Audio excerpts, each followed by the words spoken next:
I'm going to call the order, the Washington County Board of Supervisors meeting. Mike. Sorry.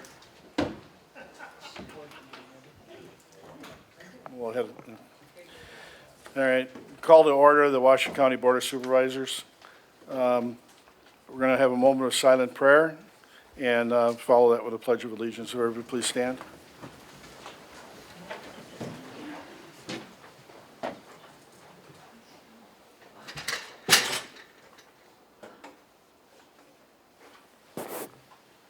I pledge allegiance to the flag of the United States of America and to the republic for which it stands, one nation, under God, indivisible, with liberty and justice for all.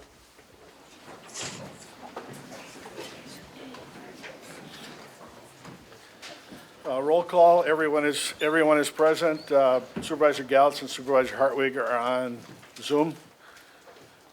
Did I miss anybody? Everybody else? Okay. For the affidavit of posting, this is a meeting of the Washington County Board of Supervisors.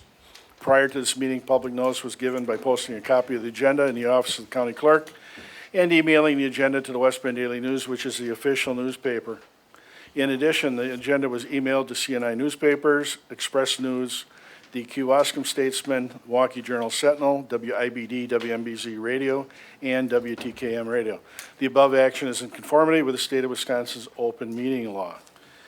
Before we begin with the consent agenda, you may notice a fresh face in the crowd and a new member and a new member to our Washington County family. I'm going to leave it for Chief of Staff Ed Eberly to make the formal introductions. Thank you, Chairman and members of the County Board. It is my pleasure to introduce Catherine Wellner, who is going to be serving as our new Communications and Community Relations Director. We are very happy to have her on board and welcome her to the Washington County team. Thank you.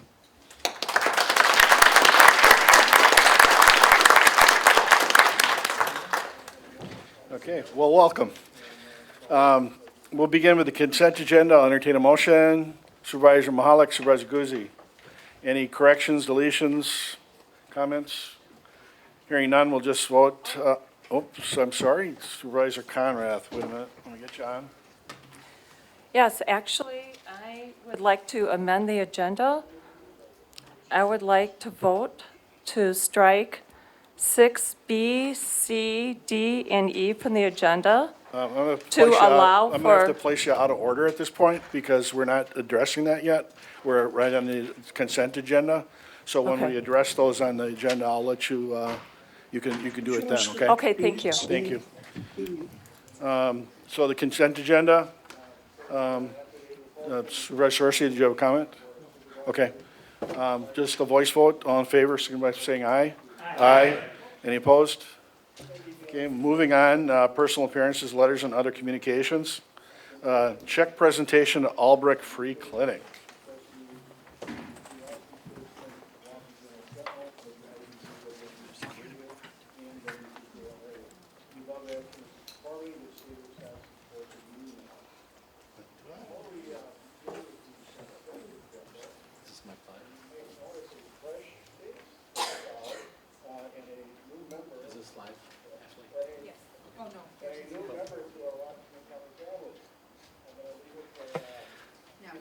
Okay, thank you. So Washington County and County Executive Showman have a tradition of donating 100% of the proceeds from our Employee Appreciation Raffle to a local charity. This year's raffle was held on April 16th and the charity is the Albrecht Free Clinic. The Albrecht Free Clinic believes everyone deserves access to quality health care. They exist to meet the medical, dental, and behavioral health needs of the uninsured and underinsured individuals living and working in Washington County, Wisconsin. Through the generous donations of our community partners, we were able to raise $3,000 to help support this great cause. Tonight, on behalf of Washington County, we present this check to Ruth Henkel, Executive Director, and Alyssa Mosel, Clinical Supervisor. Thank you for all that you do to support our great community, demonstrating compassion by being empathetic and caring for those we serve. Thank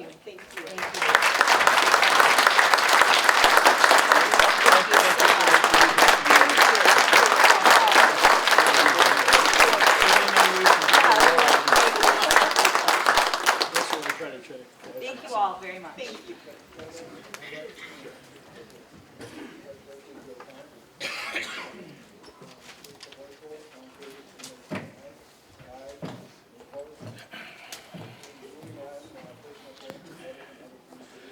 Next on the agenda is commendation of Samaritan Health Center, the Fields Community-based residential facility and residential apartment complex staff and residents, and Julie Driscoll will make a presentation.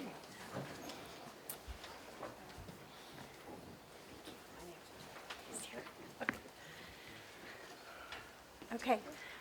Whereas on March 13th, 2020 at 4:30 p.m., Samaritan Campus was ordered by a state of emergency for Washington County to shutter its doors to any non-staff and non-essential workers due to the worldwide COVID-19 pandemic. This response, in effect until deemed acceptable to open by the Wisconsin Department of Human Services and the Center of Medicaid and Medicare and the Center for Disease Control. Whereas these measures were and are deemed precautionary and proactive in nature, intended to ensure the safety and well-being of the vulnerable populations.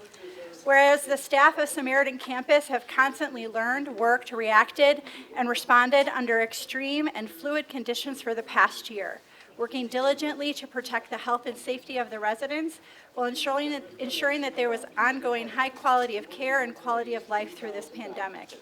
Whereas residents of the Health Center, Fields CBRF, and Fields RCAC have endured the extreme challenges of not being able to have visitors at all or under any usual or normal conditions, not being able to congregate for meals or small or large group gatherings, yet have maintained a sense of adherence and adaptability, supporting each other, their families, and the staff.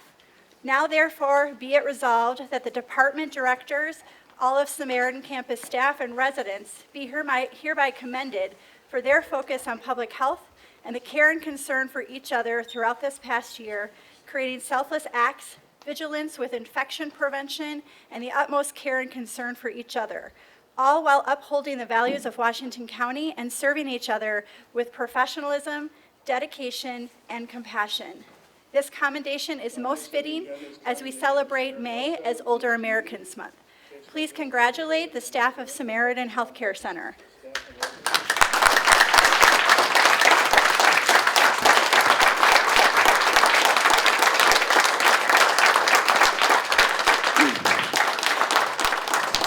I would also like to take this time to pay special recognition to Mary Beth Borak. She is retiring as the campus administrator this Friday, and we thank her for her service to Washington County and for her selfless regard for our clientele, and we appreciate her last 4 years of work here in Washington County. Thank you so much, Mary Beth.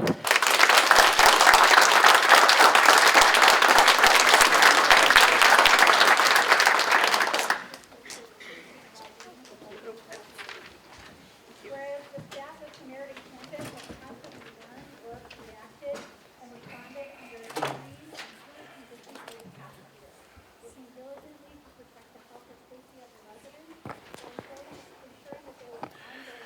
Next on the agenda is commendation of Amy Mangan Fisher from UW Extension. Come on up. Fields CRF and Fields RTAC have endured the extreme challenges of not being able to have visitors at all or under any usual or normal conditions. Unfortunately, I have to read the whole thing to you, so. Commendation of Amy Mangan Fisher. Whereas the Washington County University of Wisconsin-Madison Division of Extension has a purpose to teach, learn, lead, and serve, connecting people and educational resources, engaging with them and transforming lives and communities. And whereas the Wisconsin Association of Extension 4-H Youth Development Professionals has awarded Amy Mangan Fisher, our 4-H program educator, their 2021 Colleague of the Year for distinguished efforts in colleague development. And whereas Amy demonstrates ability to elicit confidence and build rapport with colleagues, creating a team-oriented environment. And whereas a team-oriented environment supports multi-county collaboration, inspiring members to apply for expanding access funding provided by 4-H Foundation, creating impactful youth outreach programming. And now therefore, Josh Shulman, Washington County Executive, hereby commends Amy Mangan Fisher for her commitment to distinguished efforts in colleague development, resulting in effective outreach to youth and families. setting a professional example in fostering multi-county partnerships while creating extraordinary opportunities for support and growth of colleagues, positively contributing to the quality of life in Washington County. Signed, Josh Shulman, May 12th, 2021. Thank you, Amy.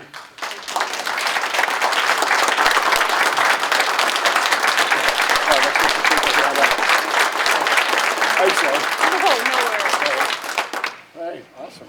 Did you want to say anything or good to go? All right, thank you.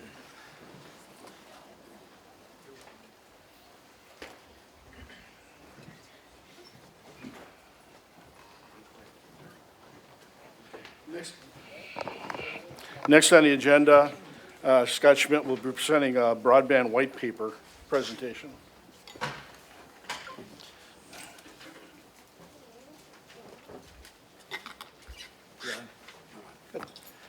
Thank you, Mr. Chairman. As part of the county's strategic priorities, I was asked by the county executive to do a broadband paper and look at it for Washington County and see how the status of broadband is within Washington County. You'll see in your packet we had two white papers. One was a single one-page, kind of a synopsis version, and one was a multi-page, which provides a little more detail and information to the board, as well as the general public as well. I was aided on the project, Dave Barber and Eric Damcott, to help me out. A little technical assistance definitely needed on the project like that. So what we're looking at doing is finding the current status of broadband throughout Washington County, determining what, if anything, needs to be completed to provide this essential service to provide economic growth and vitality, ensure we're providing access to basic needs to all residents, and determining funding sources to assist with broadband expansion if it is needed. I think this was actually brought about by the executive prior to the pandemic, and the pandemic really pushed this to the forefront when you looked at it, that, you know, when people were either working from home, doing healthcare from home, students were doing their students' work from home, it really became essential that broadband was out there. And I think we heard loud and clear that the broadband in Washington County is good, but maybe not perfect and could use some work. So we'll go through kind of some stuff that we found out here, and at the end, some conclusions. So what is broadband? Obviously, internet access and connectivity, defined by the PSC and the federal government as 25 megabytes per second or more for upload speeds, and 3 megabytes, download speeds for 25 and upload for 3 megabytes per second. And those can be wired or wireless. Found a nice handy chart there, what that actually looks like when you're looking at 25 megabytes per second. So if you have 10 to 25 in that advanced, the lower right, that means you can have multiple high demand applications simultaneously large downloads, right? If you're in the moderate, that light blue, you have basic plus streaming video, live video, and gaming. So if you're in that 4 to 10 megabytes, you can have one device in your home that can do streaming video, right? If you have a couple of kids or the parents or other people doing more video, you obviously need more high bandwidth, right? The higher you go, the faster your internet speed. So that's kind of nice take on it, but basically, even with 3 devices, you're at the moderate level, just basically doing your streaming live video and gaming and stuff like that. So not a lot of internet access speeds there. What we did was we used the PSC's website to get existing broadband service. On the left-hand side, you'll see the wired internet service, and the other right-hand side, wireless internet service. What you want to see on the left-hand side is that dark blue. That gets you the greater than 100 megabytes per second. Then that kind of lightish grayish is 25 to 99 megabytes per second. So Washington County's got a pretty good expansion as far as that's concerned, and I'll use a little pointer here in a second. So you can see all the blue areas that are in there are pretty well developed as far as wired is concerned. The grays, obviously, no wireless is available. The maps from the PSC are a little dated. They're about a year old or so, 2019, so a little over a year. Also, it's done by census blocks.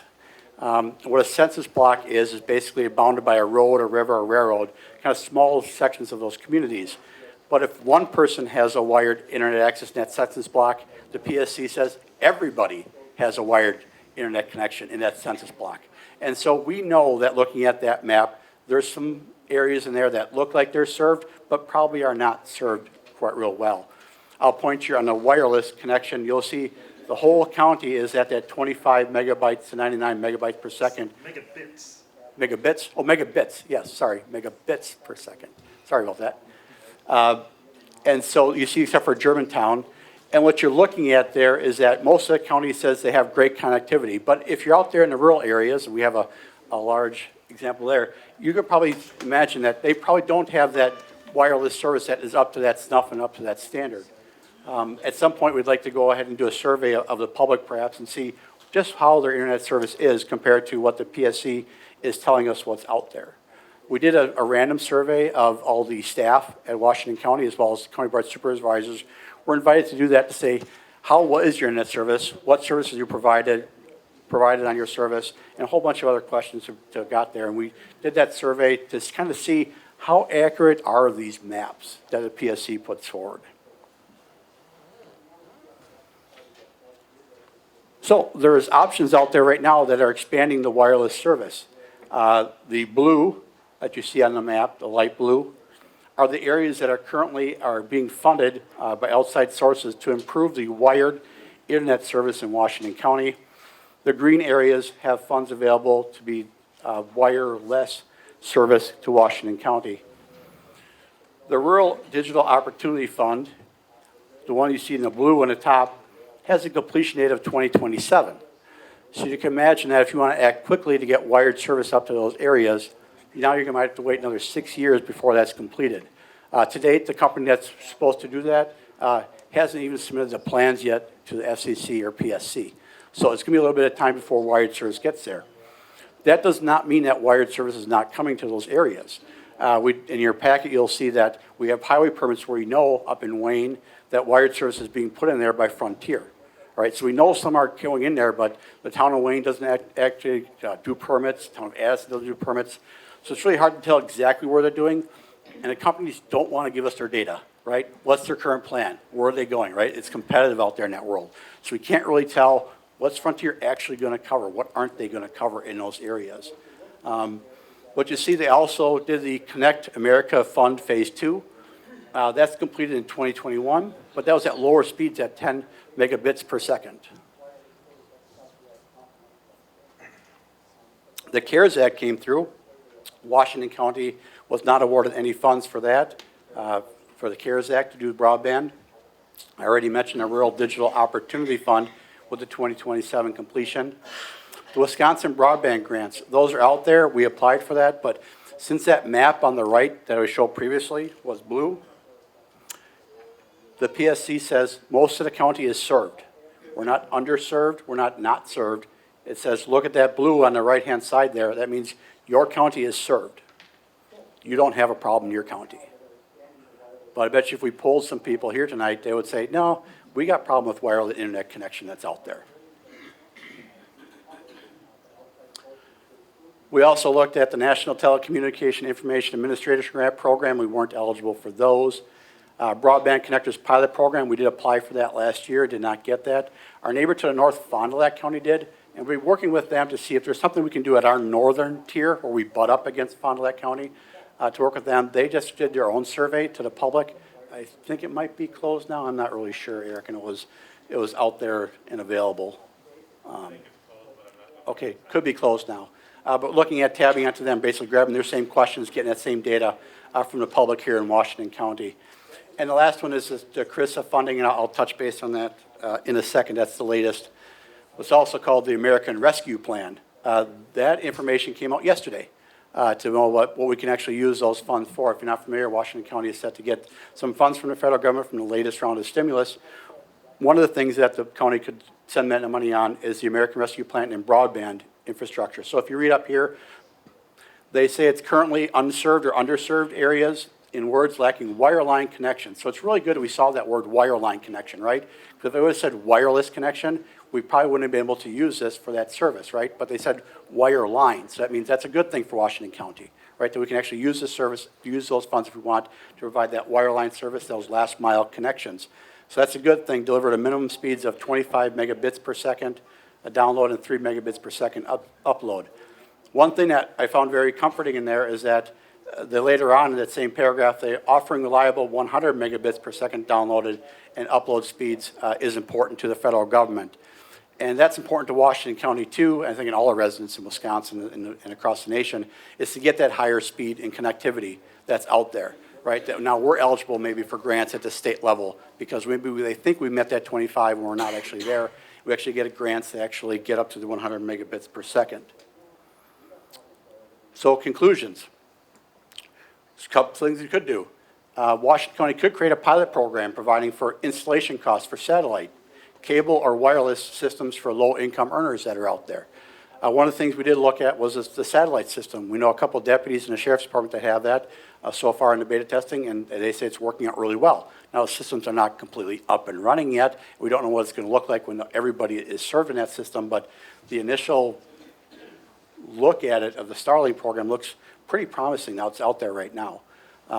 Washington County could support a policy change to redefine those download and upload speeds, and that's where we looked at the 100 megabits per second in there, knowing that the federal government's already looking at that, because that standard of 25 and 3 is, I think it was at least 8 years old or 10 years old, something like that.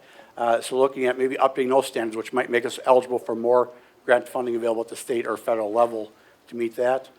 We were looking at creating a web application. We found out during that survey that people really didn't know what all the options were in their neck of the woods. We thought, well, we can create a web application to put that out there and saying, if you click on your home, what internet service providers are actually in your area, either wired or wireless. The challenge with that is it's by census block again.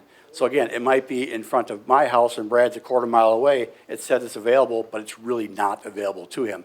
So that's one of the dangers of doing a website like that when you say, hey, these are available, give them a call, and they call them and say, no, we're sorry, they're not available. But at least it might give you an option, 2 or 3, that you say, hey, maybe they are available for a wireless service that's potentially out there. Outside of federal state funding, Washington County could use our funds to partner with Broadband, looking at just wireless or wireless networks, but outside grant funding to look and spend money that way to see, is there a way to go out there and provide a good wireless network in there, maybe fill in some of those gaps that are out there that maybe we know about.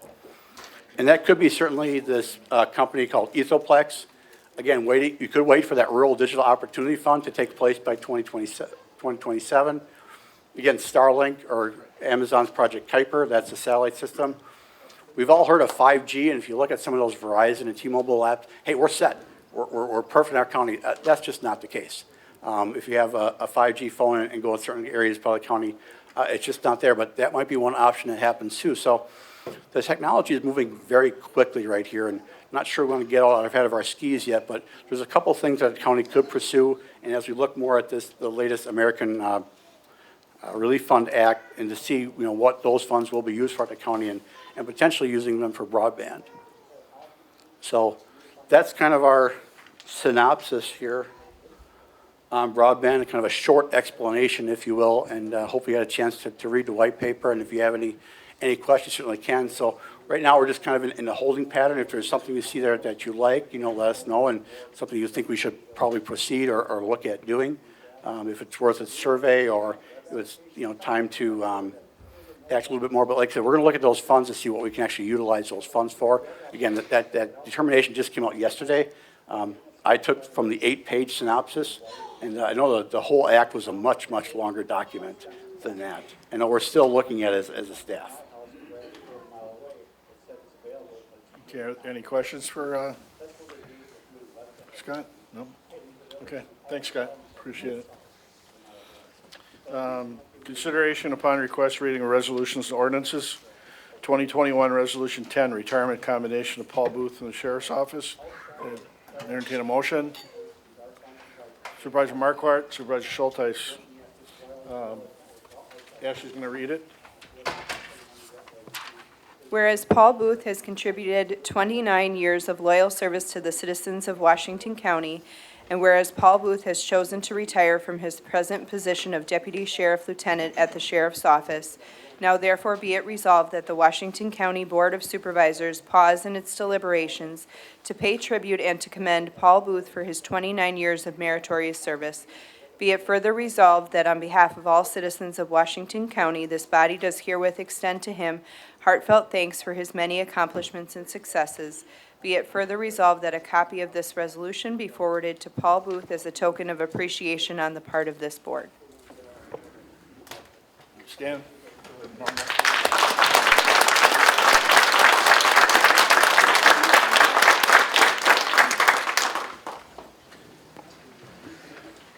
2020 Resolution 11, amend 2021-2026 capital improvement plan, county highway projects, County Highway W and County Highway S. Entertain a motion. Supervisor Smisek, Supervisor Bossert. Before we get started on any discussion, one of the residents that is impacted by this proposed build-out of Highway W has sent a letter, and I'd like to have Clerk of Court, or County Clerk Ashley Reichert read it in its total. The Wenninger, Gehring, Geller, and other Washington County farm families appreciate this opportunity to address you. As a whole, since we have been prohibited from doing so verbally. Our concerns regard the proposed Highway W extension, which you are being asked to vote on tonight. You will be shown elaborate slides and a lengthy presentation. This extension proposal, virtually unchanged, was voted against by the board twice in 2019. The county voted against it for no other reason than it is unnecessary. When voting tonight, we ask that you consider the following. It is claimed that the Highway 175 and S and the Highway 175 and 83 are dangerous intersections. Since February 2019 to date, there were 2 accidents at 175 and S and 3 accidents at 175 and 83. You will be told, however, that they were high impact. If this safety concern is true and the need dire, why, in the past 2 years, has the county not addressed this problem? Is concern for loss of life truly the issue here? Improving Highway 175 and S and Highway 83 and 175, along with suggestions for rumble strips, a 4-way stop, and a roundabout should be done first. These improvements are estimated to only cost an estimated $450,000. Then evaluate after the needed improvements. Again, we ask that the county fix these intersections before being persuaded to build an entirely new road that will cost at least $2.1 million, increase travel time by a mere 20 to 30 seconds while increasing danger on this new roadway, exclude much-needed repairs on other Washington County roads, contribute to additional railway congestion in Allenton at the Highway W and 33 intersection, where at least 16 trains already snarl terrific every day. Everyone who regularly drives through Allenton is sincerely worried about this. But most of all, it will destroy 3 century farms that are currently contributing to the economy of Washington County. If the Highway W extension is progress, isn't Washington County agriculture progress too? The county executive said in his April 22, 2021 speech that we need to gain a through and more in-depth respect for the struggles of our people in agriculture. Let's do that. This extension will not just destroy 11.4 acres of valuable farmland, it will dissolve a heritage, a kind of history in Washington County. These farms have remained in the same families through the start of industrialization, the Roaring '20s, the Depression, World Wars I and II. The families have protected and cherished this land through innumerable hardships. If the road was necessary, this might mean a yes vote, but it is ultimately unnecessary. Fix Highway S and 83 at a much lower cost to our county while showing respect for saving lives and consideration for this actively farmed land.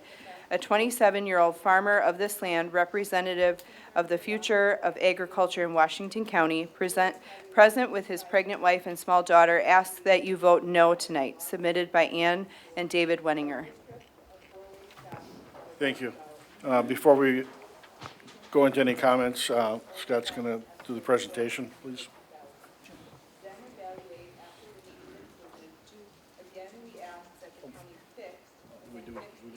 We did the motion second.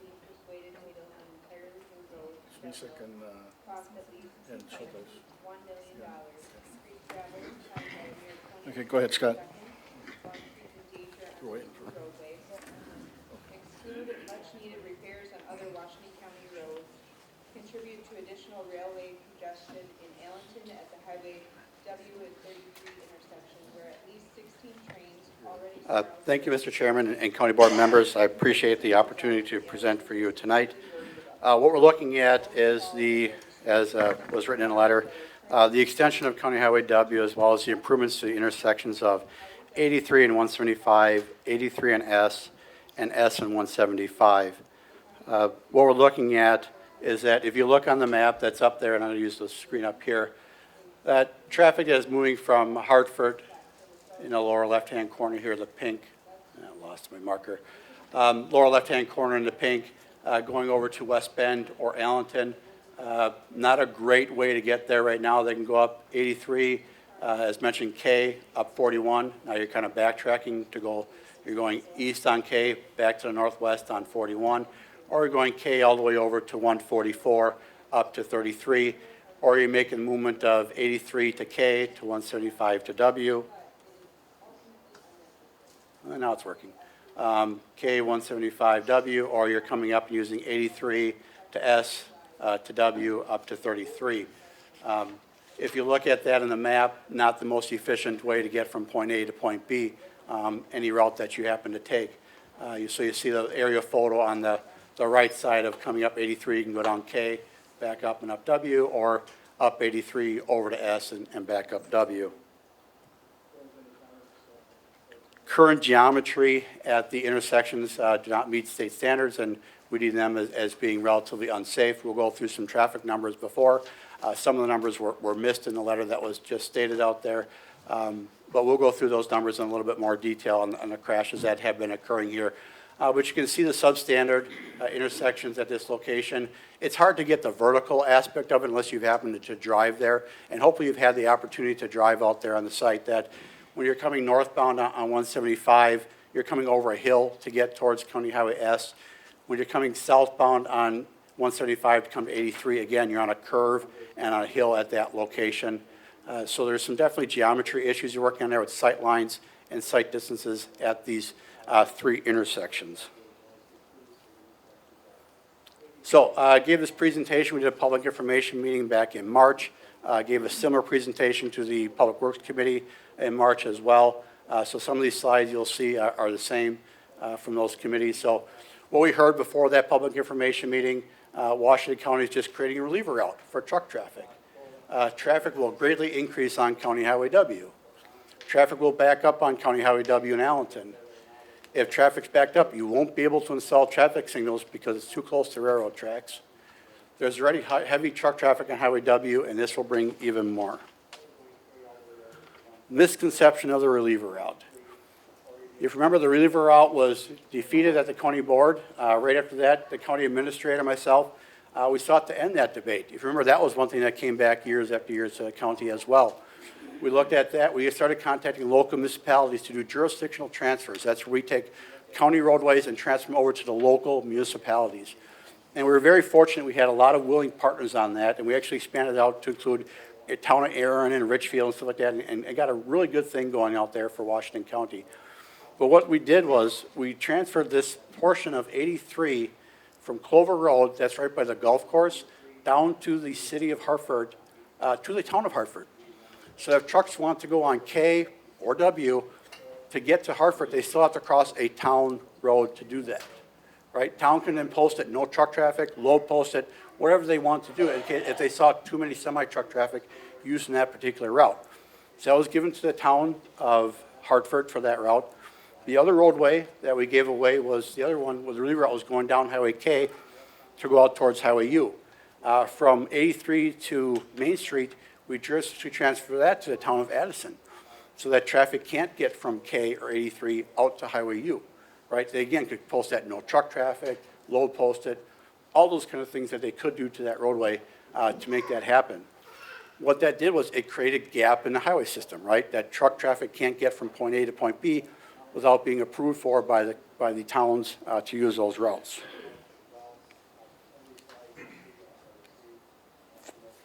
Like I said, they can impose a truck traffic, limit truck traffic on those roads if they want. As part of that process, County Highway K was repaved, and improvements were made to the intersection at Main Street. It was kind of an ugly intersection there. It was a T intersection, but you could have a right designated turn lane. People on K could not stop and go south. A little bit dangerous. We had a lot of crashes in that intersection as well. Before we turned it over and gave the town the problem, we actually decided to fix that problem for the town. And I think it worked out really nice at that intersection. I really opened up the sight lines at that and created a true T intersection there. State Highway 83 to Clover Road was transferred to the county, was transferred from the county to the town but the county's going to maintain that road for the town for 10 years. We put a chip seal and crack fill on that already to help them maintain it. We're plowing that roadway, so you'll see the county plow trucks from 10 years from 2018 or when we started that agreement going forward. So you'll see some county out there mowing operations, litter pickup, stuff like that. We'll do on that stretch of roadway. And as part of that, payments were made to the towns. So you might see another jurisdictional transfer coming up going, well, what's the benefits to the town? Well, the benefits of town is, number one, is the state aid for towns is computed by the mileage that they have. That's very key. The more mileage they have, the more state aid they get for road constructions. The county state aid has no mileage configured in there. So our state aid does not go down. The town state aid goes up. So the county in general gets more state aid for their roads as the county in general just by making that transfer.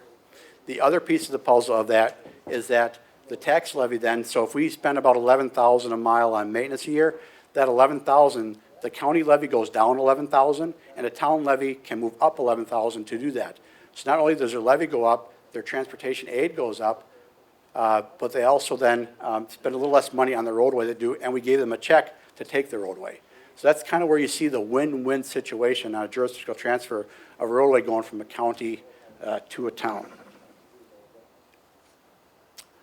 Then we got the misconception of increased traffic. Knowing that what I say sometimes doesn't hold a whole lot of weight, I contacted our Southeastern Wisconsin Regional Planning Commission. They've been doing traffic modeling for Southeastern Wisconsin for decades. They've got the whole system modeled. I asked them, what's this traffic impact going to be if we do this extension? What's it going to look like? According to SewerPack up there, they ran the model with the proposed change to the highway network and has indicated that the impacts associated with the realignment of W will be very local. That means they're not getting trips from Heartland going all the way up to West Bend, right? It's the local trips, county-to-county trips that this would be taking. They'll use 83 S to W. They didn't anticipate any new trips were expected in this whole use of the W corridor going into Allenton, right? The increase in the traffic only occurs on Highway W between 175 and S. Remember, everybody else is going up 83, going over S and back to north. This is where that impact would be in just that little short stretch to the south there. Right, so not a whole lot of extra traffic going through there. Now, we'll talk later about that. I think traffic will increase a little bit. It does not indicate an increase in traffic in Allenton due to the extension.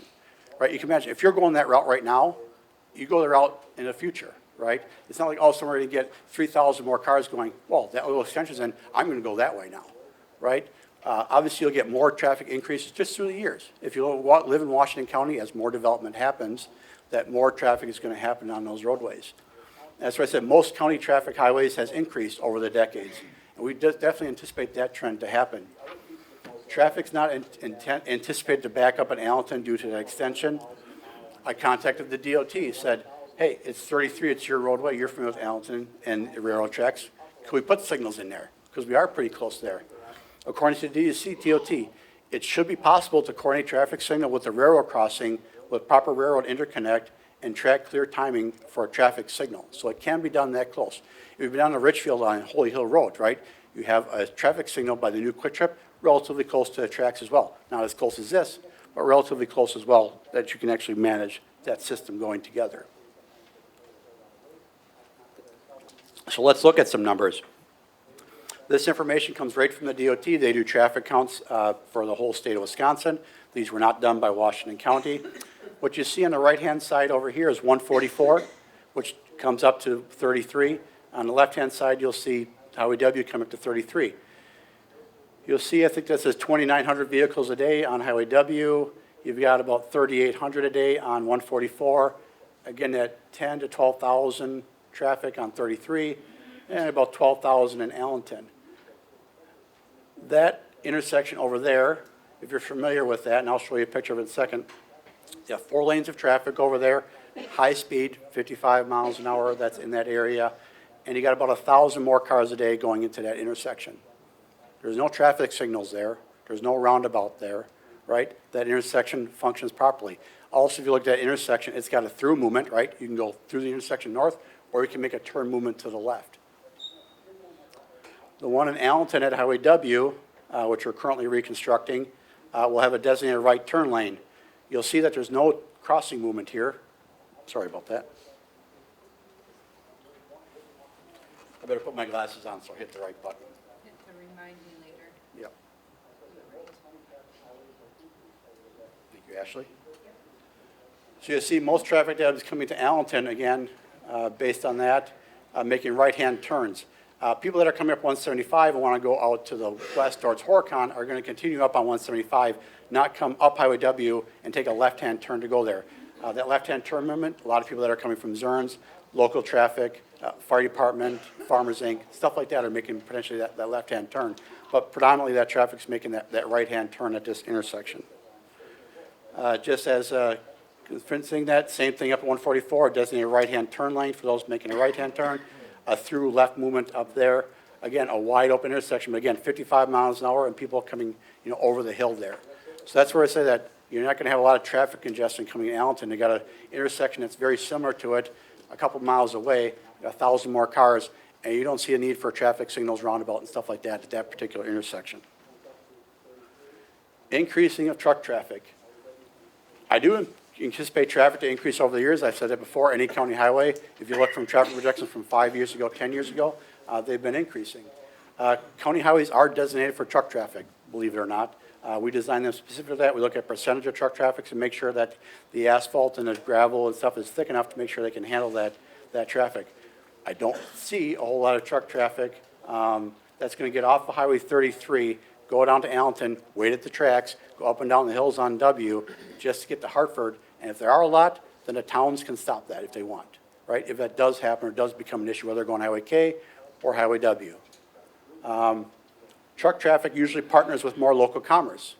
If Zerns is heading to Hartford a little more times a day with a couple more trucks, I think that's a good thing, right? If Maysteel opens up a secondary plant next to them or some other industrial park comes next to Maysteel and delivers more cars or more trucks, that's a good thing. That means the economy is going in the area. We're creating jobs, stuff like that. At some point in the future, there's a gravel pit right off of Highway W and Deer Road. At some point, and I don't know how long, but that will actually, run out of gravel at some point, and then that less traffic just by time passing by. Now, why is this back? It came back 2 years ago, got defeated twice, and we're bringing it back again. As stated in the letter earlier, and now crashes are still happening at the intersections of 83, 175, and County Highway S. The current routing of traffic is not the most efficient travel route. I can't stress that enough. This is not just about safety. It's also about creating efficient flow of traffic in Washington County. We'll talk about drivers and their driving habits. And the county board votes last time. It wasn't like it was far off. It was a 16-9. It needs 18 votes, right? 2/3 majority for that. So it wasn't like it got defeated 1-25. It was actually pretty close in both of those votes. Let's give you a little history. You'll see on the right-hand side and left-hand side some options that were discussed back in 2018 and 19. I realize not a lot of you were here at that time, so I decided, well, let's show what some of the options were there at that time. On the left-hand side were three options. Again, the most efficient option being the green, but taking up obviously the most farmland. The next option was blue, or light blue or cyan. That was at a 55-mile-an-hour curb. And then the last option was the magenta option that you see right here, and the one that's very similar to what you see today going forward, which would impact the least amount of farmland. You'll see on the right-hand side, up at the intersections of S and 83 and 175, we looked at options of cul-de-sac in that roadway and putting some curves in. Not a lot of people liked that option, especially the subdivision people that lived up in that area. And so that was one of the options we looked at early on and going, well, that really doesn't fit real well, and the public said that's not what they were looking for. So we came up with different configurations for those intersections. Intersection safety analysis. So Washington County, if you're not familiar, hopefully you are, you've had a chance to look at our website, the Highway Department's website. We did a complete intersection safety analysis on all of our county-controlled intersection in 2019, and we looked at crashes from 2013 to 2017. You point out in your packet online, we actually included those crashes that were there, but also the crashes that had happened since that location. If you're interested, if you type in, traffic crashes in Wisconsin, there's actually a website you can go to and look up the crashes for yourself as well. So you don't have to take my word for it. You can go to that website and find those out. So we analyzed at that time all 472 intersections at our county. County recently reviewed the intersections of S and 83, 175, 175 and S. If you combine all those intersections together, just to look at that, to say, all right, if we combine those all together and fixed all three of them, that actually, you put all three of those together, it ranks in the top 10 of total crashes in the county as far as intersections are concerned. The intersection of 83 and S, which wasn't mentioned in the letter, actually ranks in the top 10 in crash severity. So there's total number of crashes, which when you have intersections with a lot of traffic volume, and that's like on County Highway Q, right down in Germantown and Menominee Falls, that has a lot of crashes, but they're not very severe. A lot of fender benders down there, right? When you have 30,000 cars a day and they're rear-ending each other, very similar like Highway 33 here in West Bend. There are a lot of crashes down there, but they're not very severe. So when we looked at those traffic safety intersection analysis, we looked at total number of crashes, ranked them that way. We ranked the severity of them, right? How severe are those crashes when they're happening? Are the people killed, severely injured? What's happening in those crashes? But then we looked at the crash rate too, right? Knowing how many cars are coming through that intersection and how many crashes are occurring per like million cars through that intersection. So if you look at the intersection of S and 175, it ranks in the top 20 in total amount of crashes. And I got the numbers here. So again, they're highlighted that if you combine them all together, you're at the top 10. That's right in the middle tier right there. If you're looking at 175 and S, total number of crashes was 9 total number of crashes at the intersection. Again, much more down on County Highway Q, as we mentioned earlier. But you still had 9 crashes. So you can see not too far from the top 10 when you're talking 472 intersections. Then you see also how we rank them with crash rate as well as crash severity. Down there, that's when you lump them together.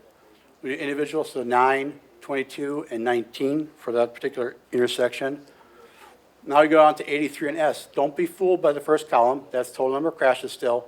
But you'll see that the crash severity rank is number 9. I didn't resort them on you. I wanted to make sure you kind of saw where they kind of fell. But in the analysis in the paper, we actually resort those columns for every one so you can kind of see where the top 9 ranks, stuff like that. But you'll see the ones even above this that have more crashes, but are not as severe crashes, right?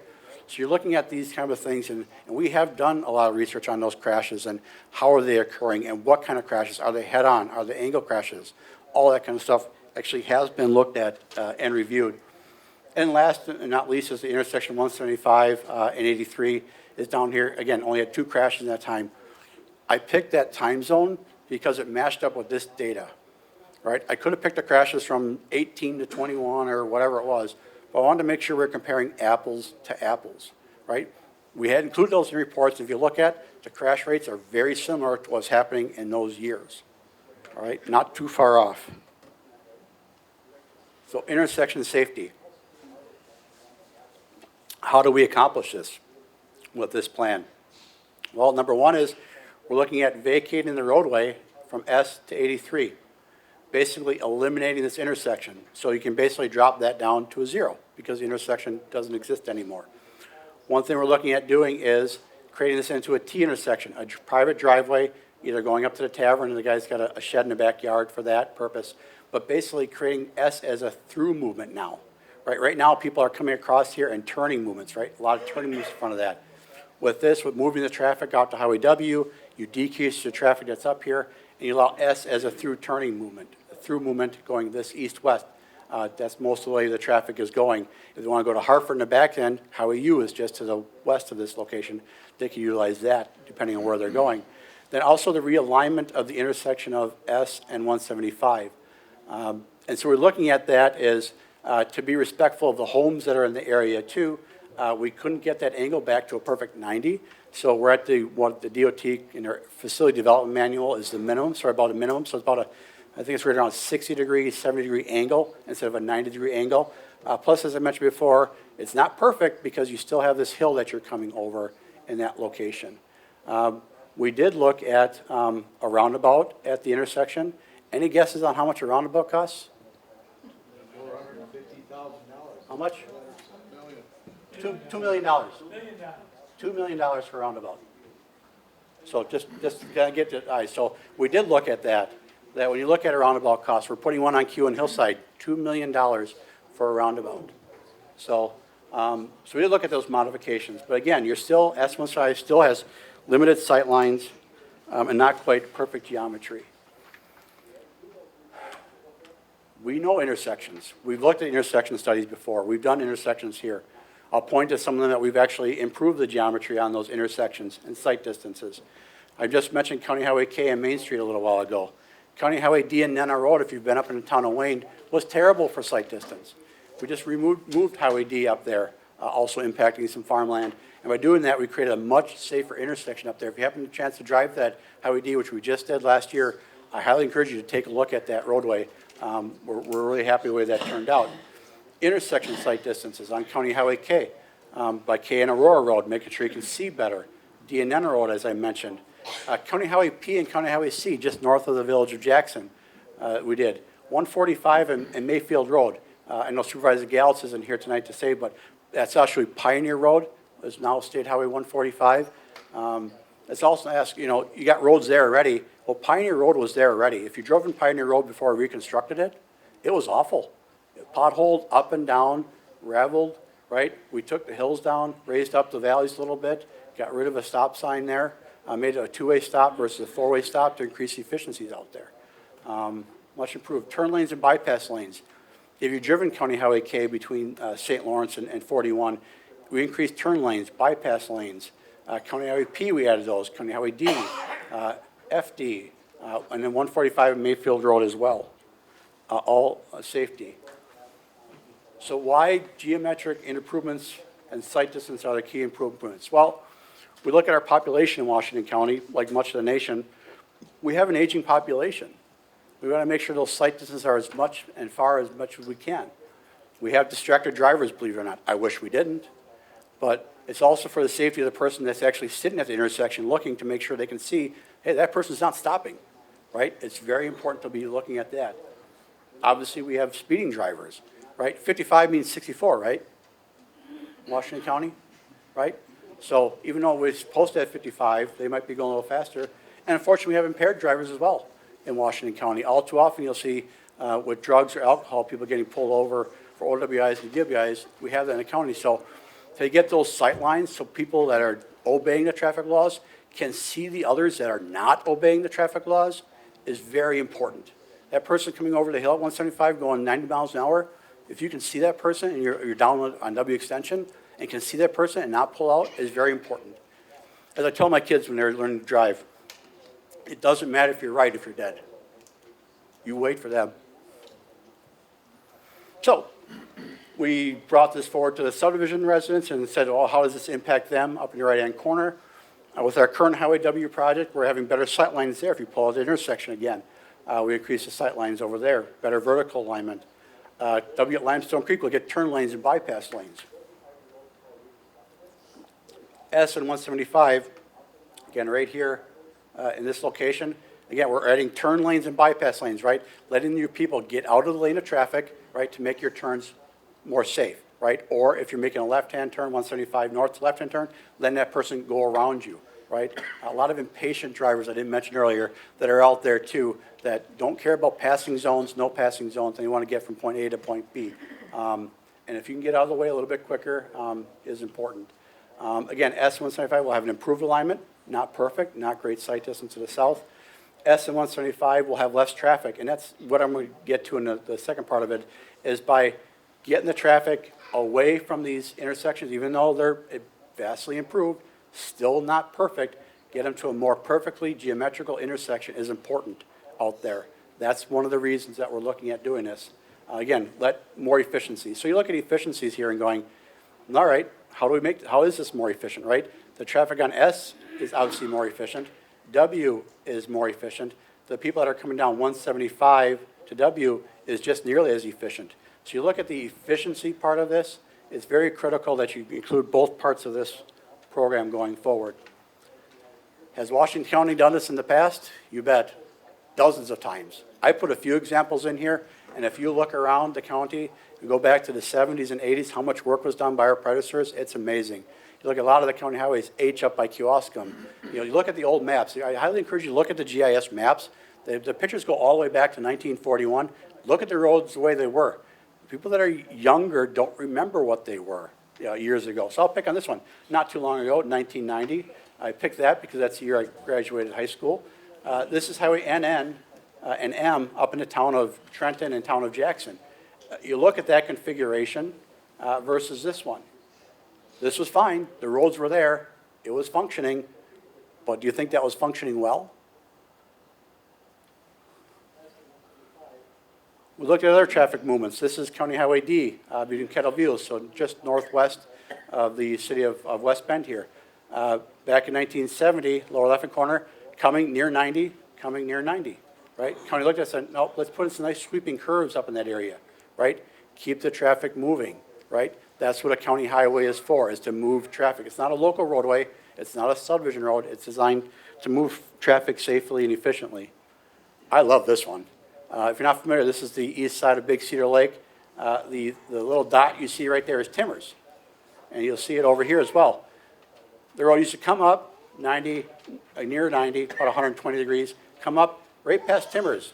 Parking lot on one side, Timbers on the other, come down here, come up. Now if you're taking that road, NN, nice sweeping curves coming through there. People from Slinger going to Fleet Farm, going to anywhere in West Bend, right? Much safer than it was back then, right? There was a lot of heavy lifting done by previous county boards. Not all these were very popular either.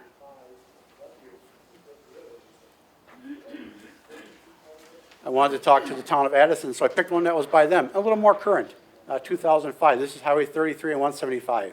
Again, it used to go through the little hamlet, right? Addison Center. They moved that roadway out there. More efficient, safer for the people that lived in that location, right? If you're familiar with 175 and 33.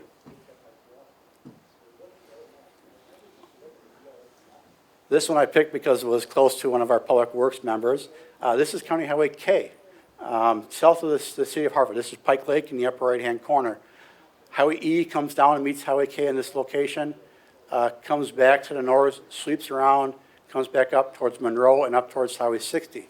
Kind of get a feel for where we are in the county over there, just south of Pike Lake. The old traffic pattern was come up K, 90-degree turn down Oil Springs, 90-degree up over. Two roads were there, perfectly good roads. Probably not great roads back in 1970, but could have kept them there, right? Roads were in the area to use, not so much.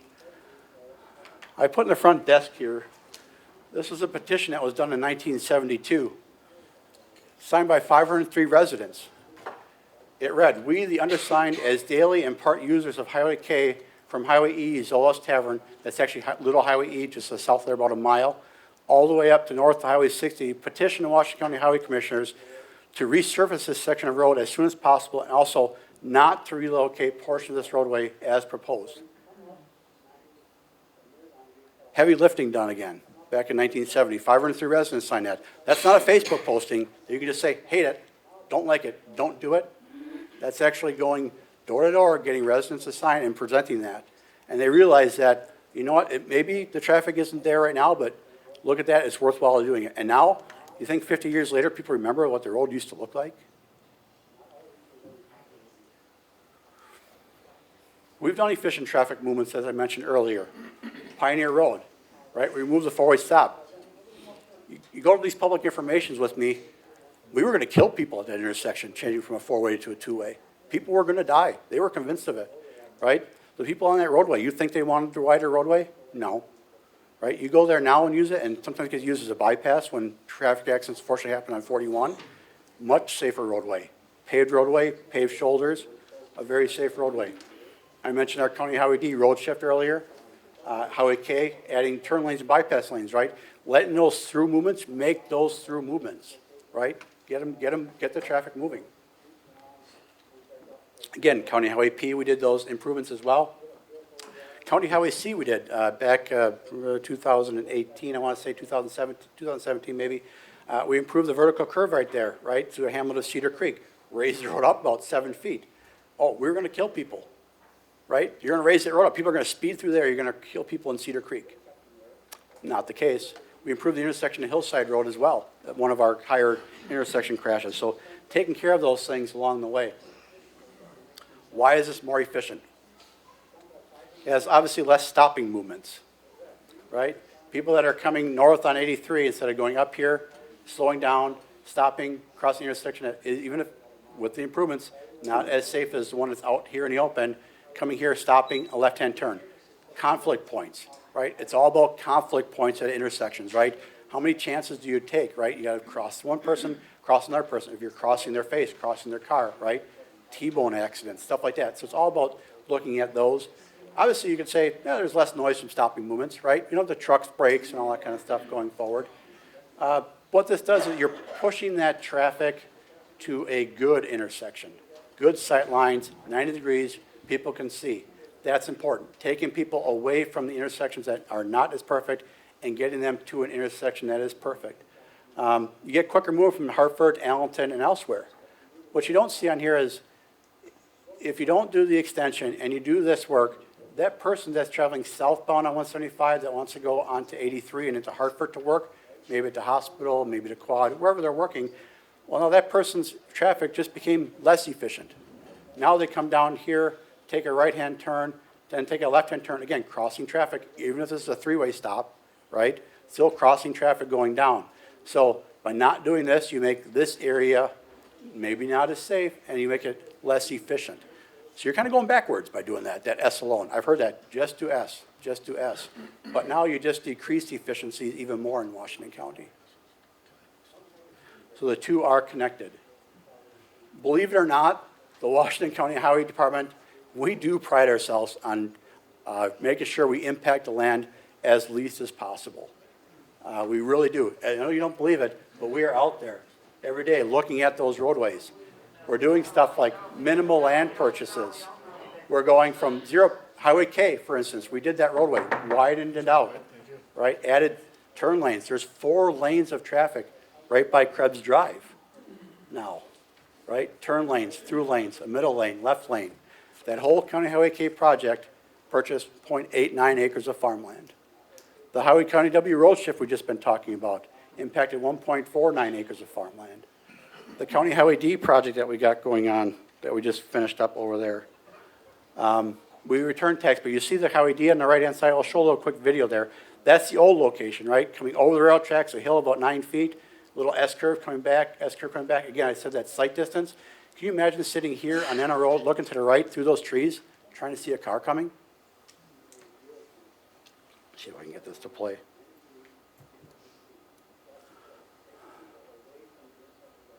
So you kind of see the new roadway coming through here, right? Again, impacting farmland, but we, as you remember, the board just vacated this old roadway. So now this farm field, which was split by the roadway, is now one farm field. Less desirable, where the wetland was and wet area here, is where we push the road to, right? Being respectful, saying, well, we can put it somewhere, let's put it in your least valuable land, the land that wasn't high value, get it over there, keep your upland, and we replace that roadway. We have lots of topsoil, replace the old roadway, so now this farm field is this area, right? So instead of being divided by a roadway, you got one farm field that's out there for the people to utilize. County Highway M, which you just approved, last month, I believe it was, the relocation order, impacted 1 acre of farmland out there. We added curb and gutter to sections out there to make sure we limited the amount of impact to farmland and on the residents. So we are looking at this stuff in detail on the plans at the beginning of the project.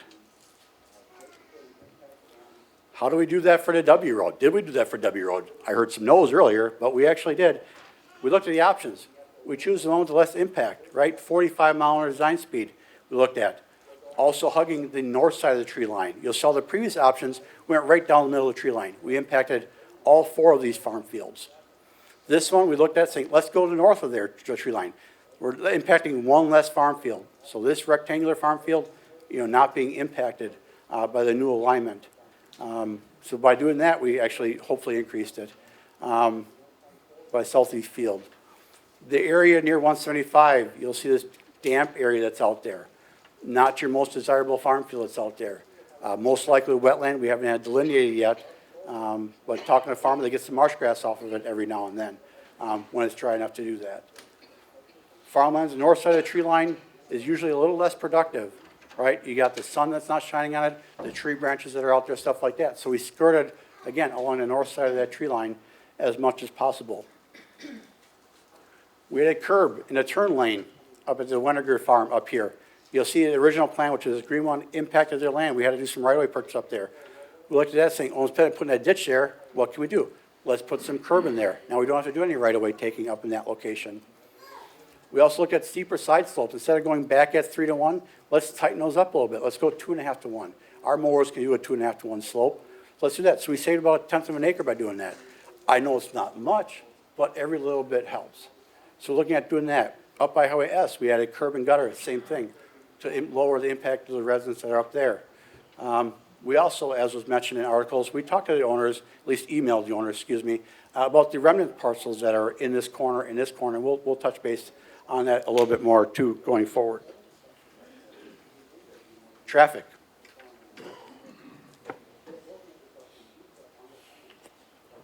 Again, traffic. Sewer Pack estimates 1,500 less cars a day. I don't know where the turner is. On S between 175 and W. You look at that map, it's 1,700 cars right now. You take the 1,700 minus 1,500, that's only 200 cars using that intersection that are going that through movement right now, or maybe turning movements. That's what I'm talking about, is by reducing the traffic in that area, you're making the intersection safer, less conflicting, constricting points that are there, all right? But that makeup then becomes this little part that is here between 175 and W. That's going to see an increase of cars, right? That 1,500 is going to come across the field here and go up this way. So this little stretch is going to see an increase in traffic. This goes way down in traffic, and this stays the same, right? So you got the two residents that live right near this intersection that are right here, but that's when you're in the curve. So you're not talking to 55-mile-an-hour people going by anymore, right? People are going to have to go slow during that area because they've got to have a curve to slow down to get to 175. Again, that increase in traffic volume is very similar to the traffic volume that's on K and Aurora Road. I put that on there so people kind of get a feel for what's that traffic like. Well, if you know where Garing's Meat Market is, so they can kind of get a feel for, oh, that's what the traffic will look like, right? Well, that's not so bad. I stopped there. I can get in another driveway. It's not that terrible. So make sure we're using local examples that people can look at. What are the impacts? Yes, 11.48 acres of land acquisition, most of it being farmland, a $2.6 million construction cost estimate after 30% plans. Again, no impact on the county property tax levy. If you looked in there, we're looking at using the funds that we got received from the state of Wisconsin. Those funds were not earmarked by the state of Wisconsin. They didn't say, Washington County, you have to use that for any particular purpose, right? They were not earmarked for any particular purpose for Washington County. Things that get lost are, it's a faster emergency response time. There's no hospital in Allenton. Someone has an industrial accident at Zerns, Maysteel, they need to get to the Hartford Hospital. You just decrease traffic time to get there, right, by this thing. So you're helping those first responders get there. A lot of these first responders now in the rural areas have automatic mutual aid, right? The fire departments, right? They go back and they help each other right away because they can't get enough volunteers, right?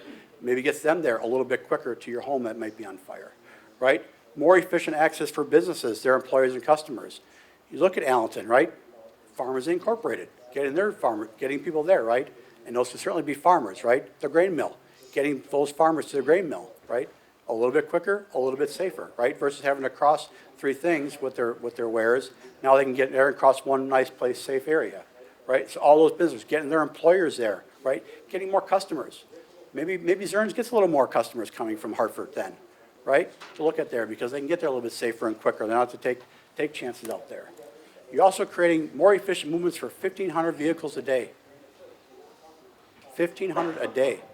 Not just 1,500 a month, not 1,500 this year, but 1,500 a day, right? You could make the case that there's less wear and tear on efficient movements, right? You're only braking once versus those, so you can make a financial there. A pretty weak argument, but you got the three safer intersections as a result. When we look at funding, we look at the cost, right? What does it cost when there's a fatality? What does it cost when disabling? The DOT looks at these numbers when they say, should that roadway be improved or not? Should that intersection be improved or not? So it's like, is it worth the $2.6 million? Is it worth the $450,000 to do this? So you look at the rates that are put there. Again, it's not our numbers. I didn't put those together. National Safety Council put those together based on the wage, productivity loss, medical expenses, based on one crash. So you add those kind of numbers up going, yeah, what's our return of investment on that? So obviously a $2 million project, if you save one fatality, you're pretty much almost all the way there on that type of a project. All right, let's talk land, right? That's what we're here to discuss tonight anyway. So what kind of impacts are we looking at? So let's just start at the east end here. The Weniger farm that you see in the upper right-hand side, owned by the Wenigers, operated by Gehring since the 1980s. We're looking at 4 acres of impact as that location there. Plus, we did talk about, as mentioned earlier, the remnant parcel, about 2.5 acres in the lower right-hand corner here that's left behind. Certainly can talk to the landowners about that. We will. We'll talk about agricultural impact statement in a minute and what that means. I did contact the town of Addison and say, is that a buildable site? What if they want to build it? Can they build on it? The answer is yes. It's a build site, 2.5 acres out in the town of Farmington, town of Addison, R2 development. There's about 1.25 acres inside the building envelope, right, the area that you can build, so plenty of room for a house that's in that location. The other one on the left-hand side, so you got the Geller farm up here, about 2.5 acres of land up in that stretch of the woods. And then again, from the Gehring Stonehouse Dairy, about 3.5 acres. Again, but you can certainly add the 0.72 acres onto that of the remnant parcel. It's kind of down in a hole. I certainly agree with the Gehrings. It's probably not a lot of use, and certainly something we can explore of purchasing that from them as well. You'll see a little triangle that was on the original plan. We definitely probably use that. We think that DNR is going to require some stormwater management out there, besides just the normal roadside ditches. So we're looking at reserving that little triangle there. But certainly, I mean, that's what the agricultural impact statement is for, is to start having those conversations with the landowners as far as that's concerned.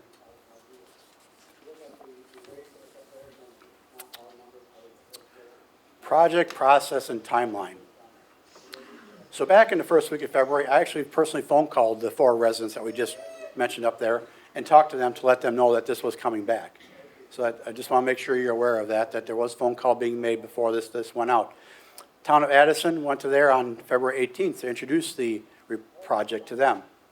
On March 3rd, we took it to the Washington County Traffic Safety Commission. They actually unanimously approved the project. You ask yourself, there's a Traffic Safety Commission? Who's on that? So that includes the Washington County Sheriff, our District Attorney, a State Trooper, the State DOT Engineer. There's 3 citizen members, and the State Bureau of Traffic Safety Liaison is on there. Then we went and had, on March 16th, we had a public information meeting. Heard a lot of like, we should have a public hearing on this. If you've ever been to a public hearing before, people stand on the podium right there, they speak, but they don't get answers. Public information meeting, I stand up there for as long as it takes, however long it is there, and I give a presentation. I take as many answers back. I take as many questions as they want. I sit up there and answer them all night long. We have the plans out there. We have comment sheets available to them. When they come into the meeting, when they leave, they can email them to us to provide those written comments. You'll see when a lot of people do a public hearing, they write down their comments. So if they're going to write them down anyway, write them down. Get them in writing to everybody. Those comments have been included in the packet to the Public Works Committee, as well as in your packet tonight. All those are included and for your reference and review. The Town of Addison meeting, we took it to the Town of Addison.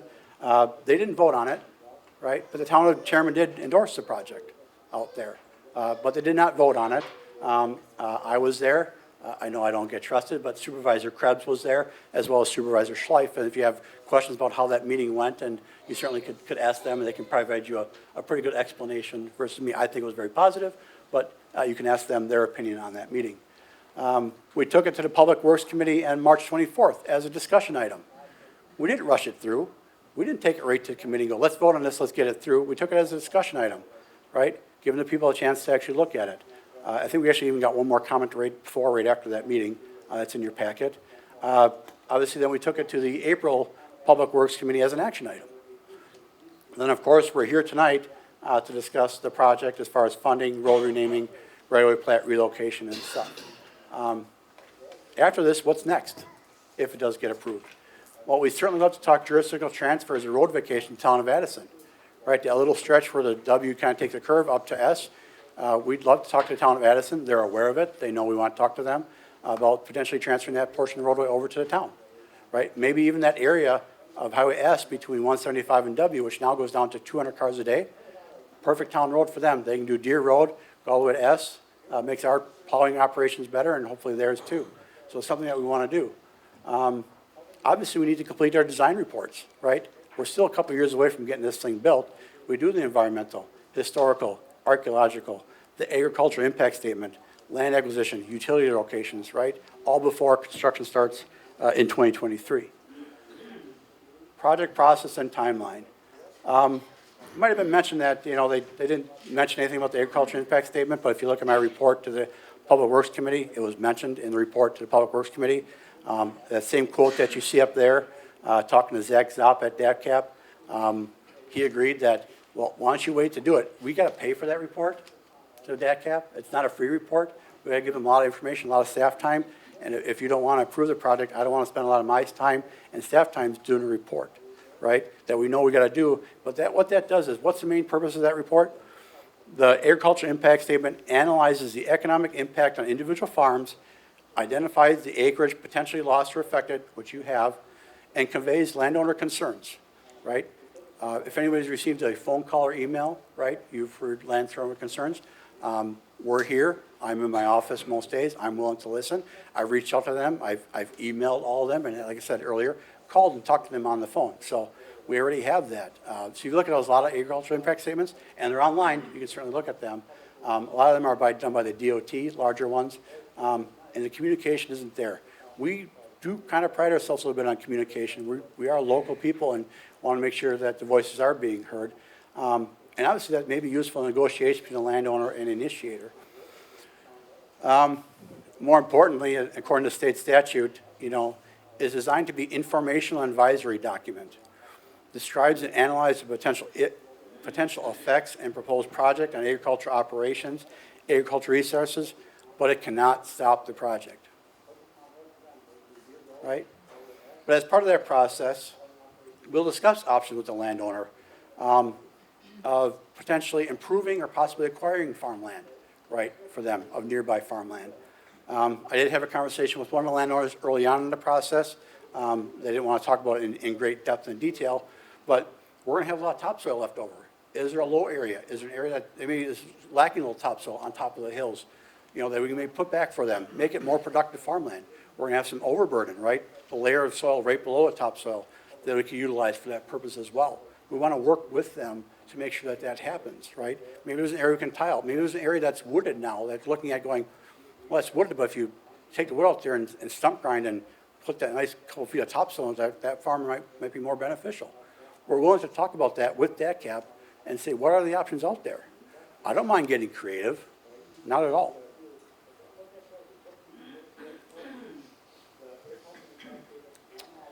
What were those public information meeting results? You'll see in your packet, we sent it out to 71 individuals, businesses, or agencies, homes. We had 36 people sign the roster sheet. Now, some of those were town officials as well, so there's a handful of those out there. Of that, though, we received only 14 comments back, submitted. And those 14 comments were submitted by 11 individuals.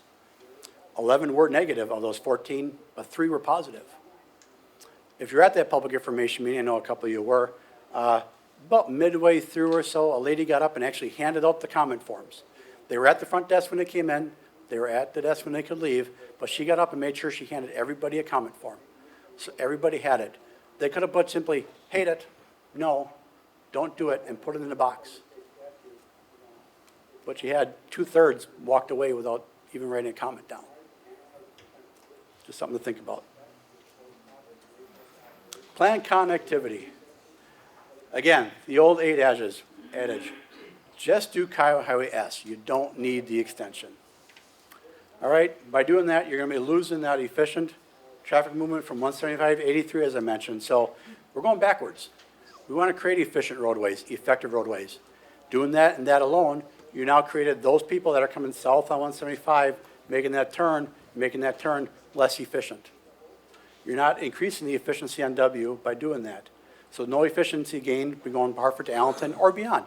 Those people going from Hartford to West Bend still have to go through the rigmarole going up Highway 83 and stopping, going up the hill on W, stopping, crossing traffic. Again, remember those turning movements, those conflict points.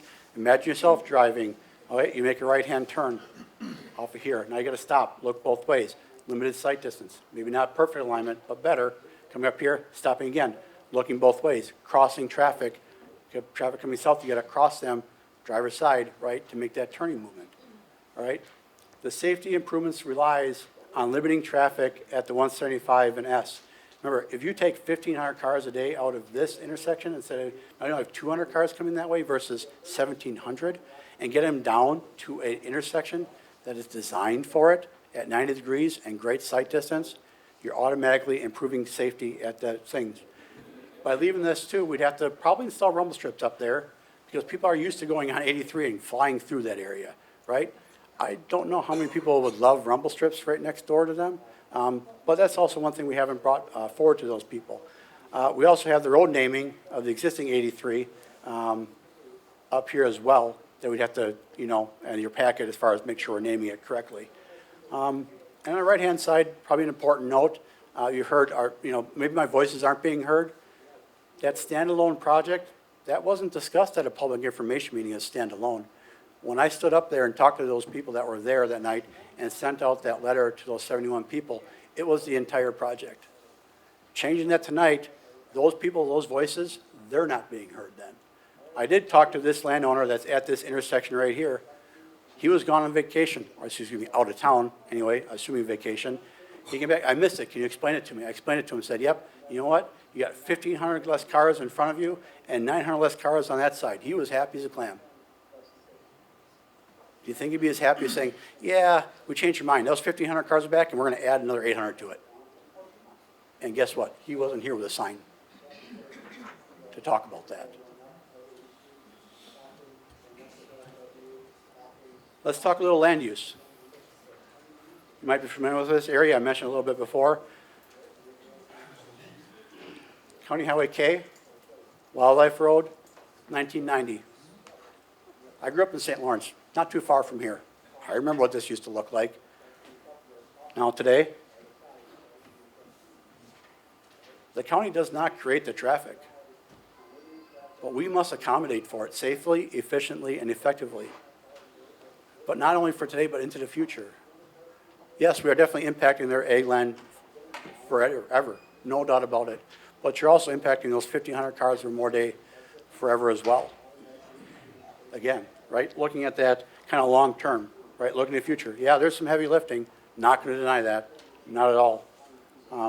But, we don't create that. Now we got to create 4 lanes out there. Again, very respective, only 9/10 of an acre that we had to take for this to make sure that that happened, right?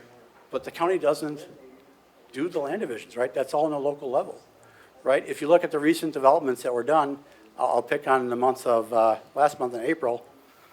You look at the land use committee, they approved a subdivision off of, up in the town of Trenton that had 14 acres of farmland that was taken up. Not a lot of people there for that 14 acres that was going to be taken up by residential. No safety involved, no efficiency involved, just more traffic for someone else to take care of. Our Public Works Committee, talk about an action item up and down in Germantown. 50-acre development, all farmland right now. They needed a second access. Germantown would not let them do development unless they got a second access. They went to the Public Works Committee and got that access approved, unanimously approved. And that's 50 acres of farmland that was utilized. You might not realize it, but you do this not on a daily basis, but government at the local level, city level, and county level are impacting those. And I know they're here, they know it, right? But we have to accommodate for those extra vehicles that are put in that roadway out there. Either way you look at it, you're kind of the last step of the process, in the process. Whether it was brought forward first by the county or brought forward first by a private developer. Now what you've all been waiting for. I probably got to get a new slide. It's Grill the Commissioner. It's my attempt at humor, as much as I can. But I still want to turn it back over to the Chairman. Before we get going, I'm going to offer an amendment to the 2021-26 capital improvement plan. It'll be adding a further resolved. Be it further resolved that the extension of County Trunk Highway W shall not commence until the county receives non-county funding in excess of 50% of the total cost of the project, or 2026, whichever is sooner. I'll look for a second. Second by Supervisor Bossert. Any discussion? Discussion on the amendment? Supervisor Krebs. I had buzzed in before the amendment. Could you please reread that for the board again for us to Okay. consider? Be it further resolved that the extension of County Trunk Highway W shall not commence until the county receives non-county funding in excess of 50% of the total cost of the project or 2026, whichever is sooner. Any further comments?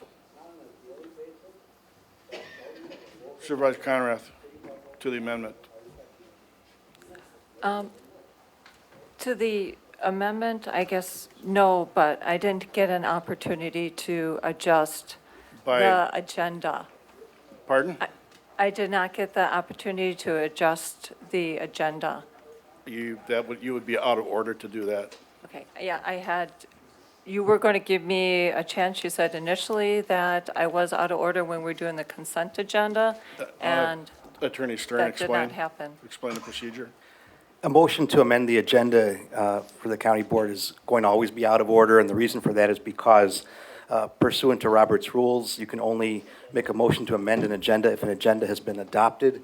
Our county code does not call for the amendment, for the adoption of our agenda, because our county code sets forth the order of business for the county board. And pursuant to Robert's rules, when your procedural rules set forth the order of business, there is no motion to adopt an agenda. So that's why it's out of order at any time. Okay, you could speak to the amendment if you like. Okay. Supervisor Bossert. Not to the amendment. Not the amendment. Supervisor Bishop. This is to the amendment.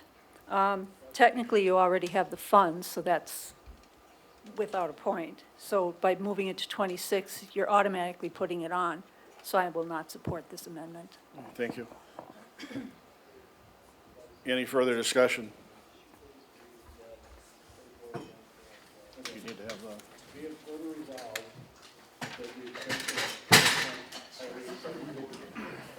whoops.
The amendment is stating, be it further resolved that the extension of County Highway W shall not commence until the county receives non-county funding in excess of 50% of the total cost of the project in 2026, whichever is sooner.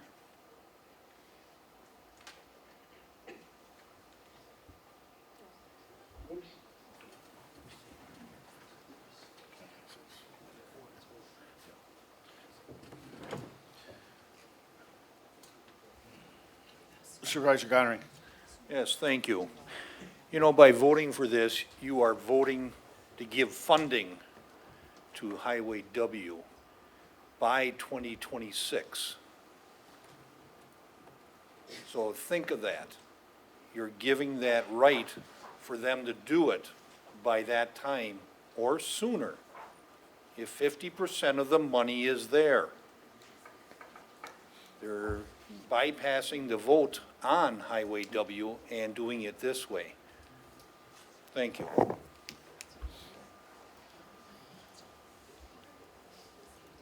Supervisor Schleif. Thank you, Mr. Chairman. Let's clarify that. Will we vote again in '26, or will it go?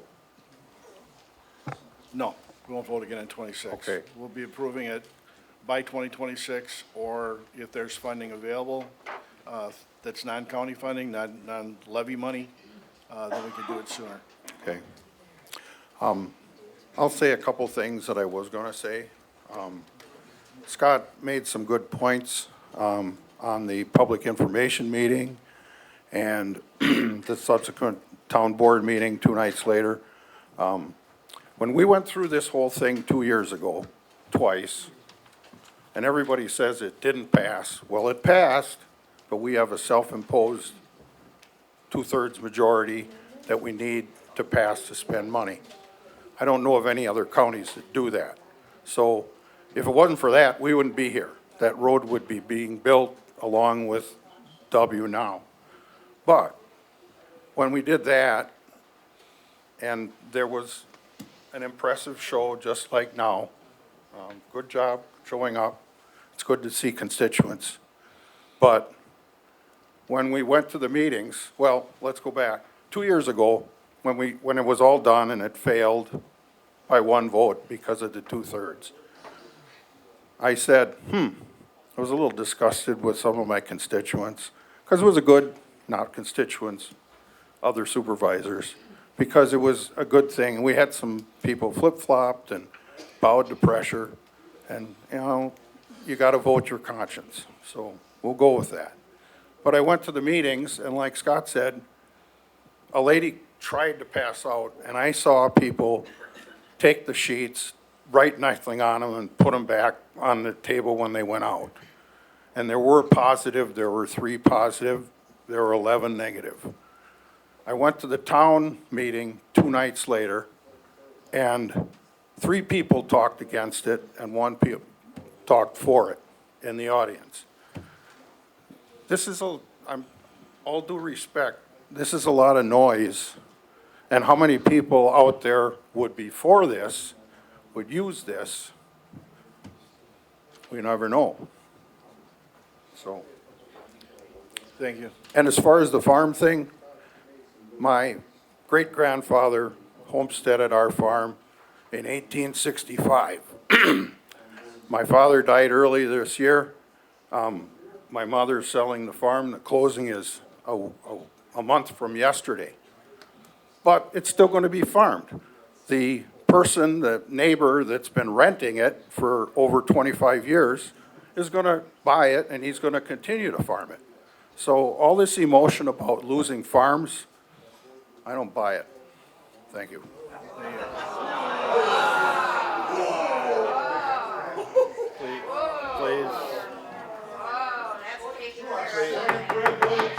Please, say, can we save it, please? Thank you. Supervisor Krebs. Thank you, Mr. Chairman. This is to the amendment still? Pardon? We're We're still- on the amendment. We're still on the amendment. 2 items about the amendment. I spoke with the 2 out of the 3 affected landowners. Speaker right in front of you, Brian. Better? Yes, thank Oh, boy. I spoke with 2 out of the 3 affected property owners today and brought up this amendment to them. And it was deemed that they're not interested in it. They thought this would be worse than actually building the road immediately. So for that, I will not be supporting this amendment. Thank you. Supervisor Conrad to the amendment. Yes, in response to Supervisor Schleif, those 14 comments only by the people, they truly did not think that this would pass and come to this county board meeting, and they were thinking too that they would be able to have a public hearing for all of us, the final decision makers. thus that probably impacted the comments and the attendance. And there are also, as you know, working people, a lot of them farmers themselves. So they were waiting for a larger impact here at the Washington County Supervisor meeting, hoping for a public hearing. Okay. I spoke to several of them myself. Thank you. Procedure was followed appropriately, posted appropriately. Everyone had a chance to make comments. Everybody had a chance to be part of the conversation. Same process as last time. What's that? Same process as last time. Yeah, same process we went through last time.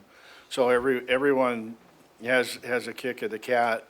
Everyone has opportunity to speak. Everyone has opportunity to make their, everybody has the opportunity to make their, sorry, Tim.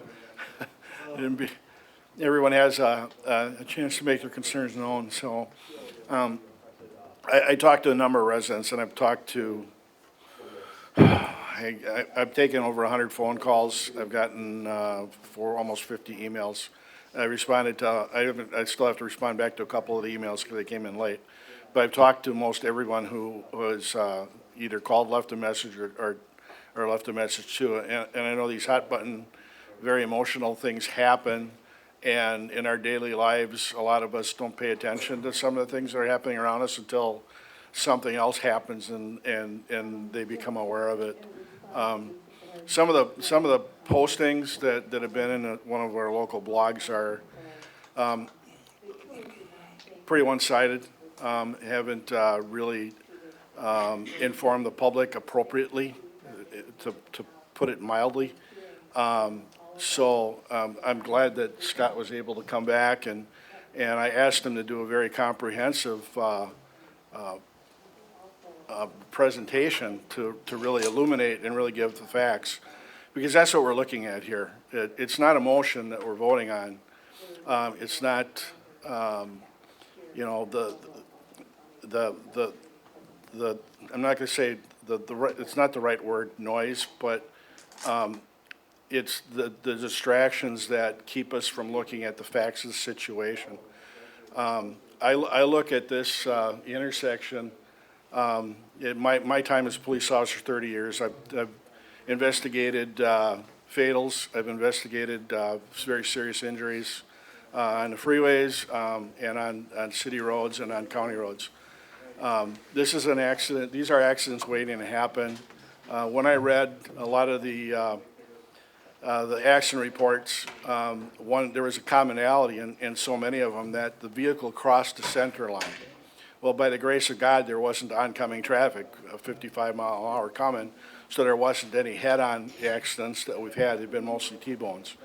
But, you know, to not do this project and make this area safer, I liken it to having this big, beautiful oak tree that's sitting in your front yard, and it's got a big split down the trunk, and half of the tree is going to fall on your house, and just saying that, well, you know what, I'm going to just take that chance that tree's not going to fall on my house. I'm not going to take corrective action. So when I was a police officer, I took corrective action. We identified problems, we became proactive, and we had to fix the problem. So this is a problem, and I think by delaying it, I think it gives everyone more time to cool off, to think about it. People, one of the things they talked about when I spoke with them, that it was coming too fast. Well, this is time for everyone to just cool off, look at the whole situation, and we move on at that time. This is the final word on it. Further, you know, I'm not going to be here after 2022. Other boards can, with a 2/3 vote, turn it down. They have all the way till 2026 to do it. Or if some other funding becomes available from the state or from the feds, and I know the federal money is not to be used for roads at this point, unless something with infrastructure, which I don't know what that's going to be yet. So that's my take on it. Thank you. Supervisor Conrath. To the amendment?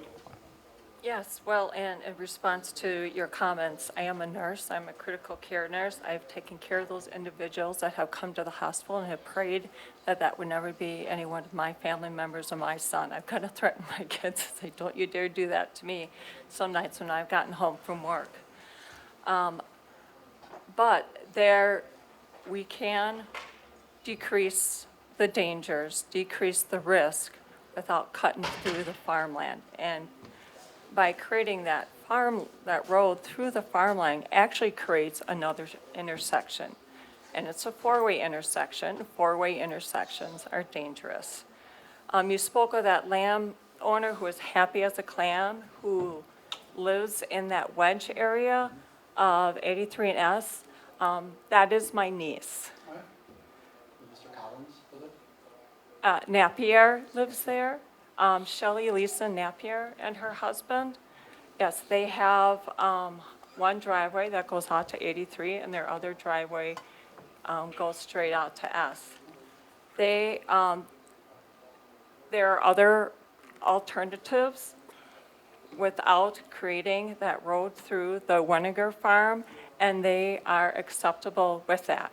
A four-way stop, lights, working on those other two intersections off of 175.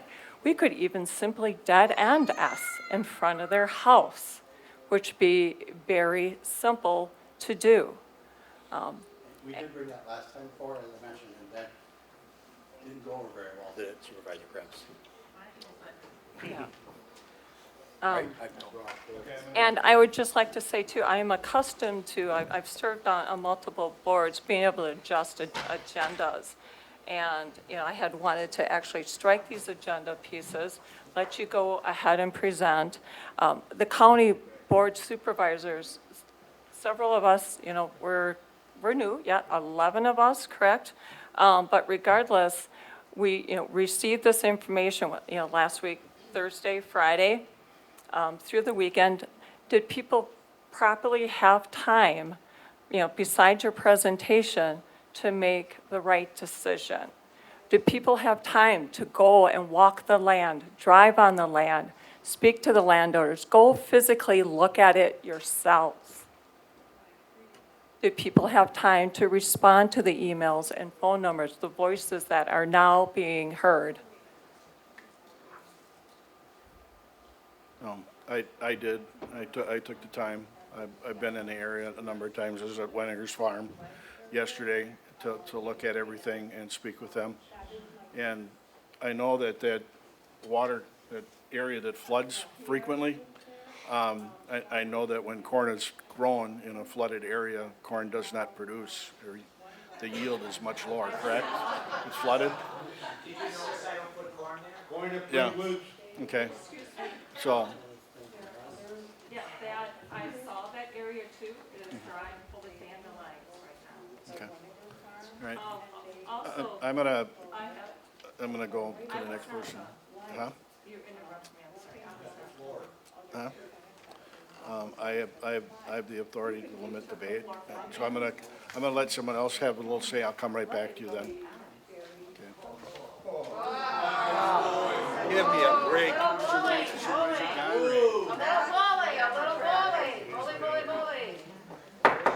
Please, yeah,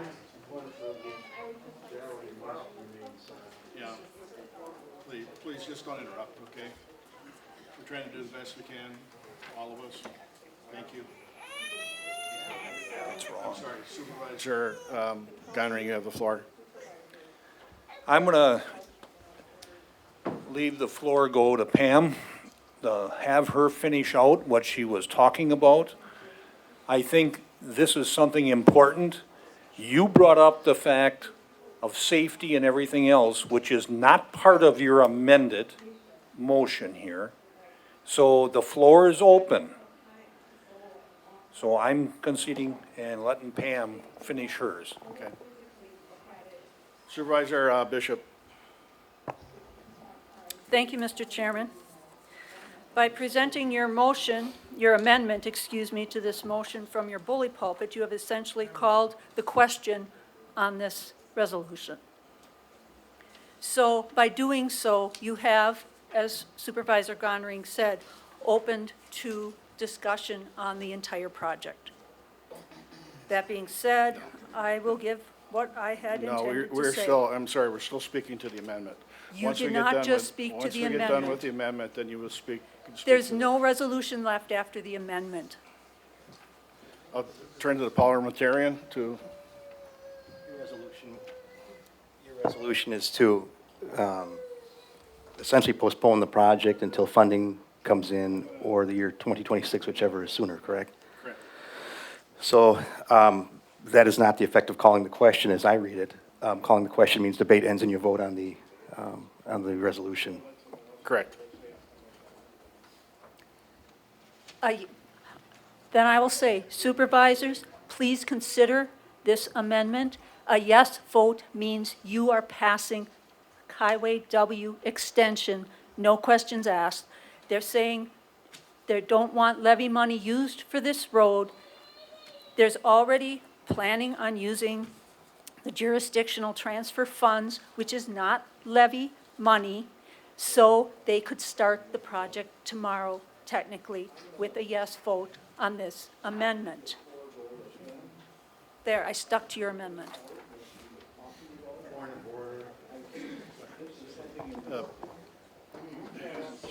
We tried to observe collegiality and respect to every member. Please continue to try to do so. Thank you. Supervisor Conrath. Thank you. Yeah, speaking of collegiate, I do appreciate, Brian Schmidt, you did put a lot of effort and work into this, and I'm certain, or Scott, I'm sorry, yes, I know your younger brother. He's down in Florida. Sorry. Yes. But, and I'm certain that you feel that this is the right thing, that is your opinion, but also, we have ours. And a concern of mine also is this required agricultural impact study. The rule is if it affects greater than the 5 acres, that has to be done. And you're asking us to approve this before one of those is actually done, which is concerning to me. And you also said that you cannot stop the project even if one of those is done, and the results of that. Right. The process, again, it was started in the 1970s, right? Because the state was going through, or municipalities were going through, just doing projects right behind the scenes, right? Here you got the public. Imagine a state project, they don't do all this stuff, right? They just do the project. So they were just running roads through farmlands without ever telling them, right? Until someone knocked on their door and saying, here's an appraiser, we would like to purchase your farmland, right? So what this is, it's so that the farmers or landowners have to communicate with the county, right? That's what it was designed for doing. We've been communicating with them already, right? They're here tonight, that starts the process. The process, again, as I quoted Zach from DACAP, since, we don't want to pay for that process, right, to do it first. We know it's going to impact 11.5 acres of farmland. There's no doubt about that, right? As I heard, it was pristine farmland, like one of the things, right? So we know what we're impacted. You know what's being impacted. Yeah, I walked the land. I said, it's correct. beautiful farmland. Yep. I used to work on the farm that farmed the Wenninger's land, believe it or not, right? So I'm familiar with it too. That, yes, you know that going in, right? Everybody understands that completely, right? You're impacting the 11.5 acres of farmland, right? What they're doing is that communication of like, well, how do we minimize that, right? How do we work to look at it? What do we do with those remnant parcels? What else can we do to help them get other farmland or work those areas, right?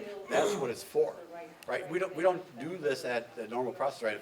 We don't do the wetland survey now. We don't do the environmental impact statement historical society, right? As far as all of our projects, we have the projects done and ready to go and then say, we got to place that person's well? No way, right? And so there's got to be a process to do this, and that's our processes. And fortunately, and the state agrees with us, right? It's not like we just said, oh, we're just waiting, we're not going to do it. We're going to do it. We have to do it. I want to do it, right? I want to work with them and see what we can come up with, right? Be creative out there. There's no reason, to delay this vote tonight just for that report. We know what the impact is going to be. Yeah, that's one aspect, but I think that would help everyone here to make a better informed decision. You know, it would be worth that, upfront cost to make a better informed decision. Yes, that's your opinion, yes. Yes, But it is yeah, my is your opinion, my opinion, opinion, yeah. right, going, I think everybody here knows it's going to impact 11 and a half acres of decent farmland. I don't think anybody here thinks differently. Someone knocking their door and saying, here's an appraisal to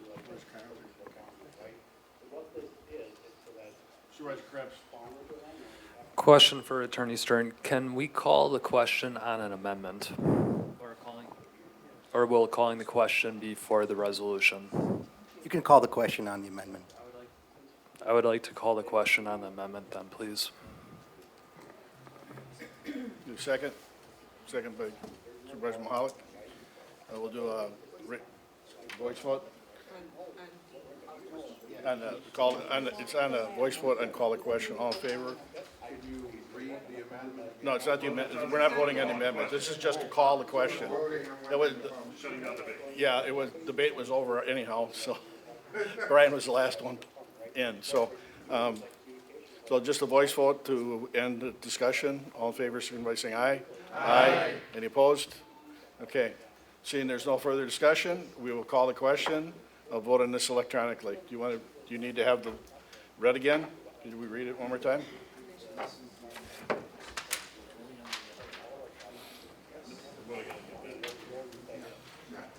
The amendment states, be it further resolved that the extension of the County Highway W shall not commence until the county receives non-county funding in excess of 50% of the total cost of the project in 2026, whichever is sooner.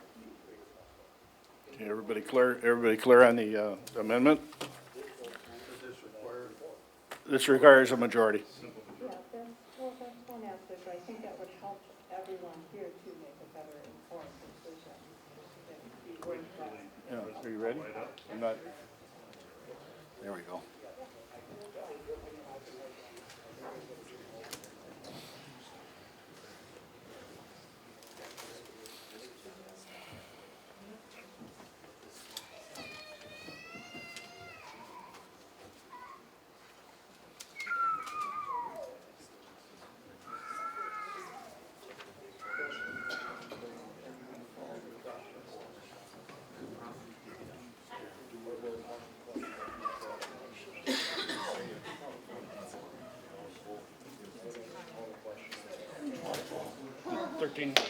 Thirteen? Okay, motion fails, so we'll go back to discussion on Resolution 11. It's 12 to 12 in person, and then we had 2 Zoom no's. The vote total is 12 to 12 for those that are present here in the boardroom. We have 2 that are via Zoom, and they are both no votes to the amendment.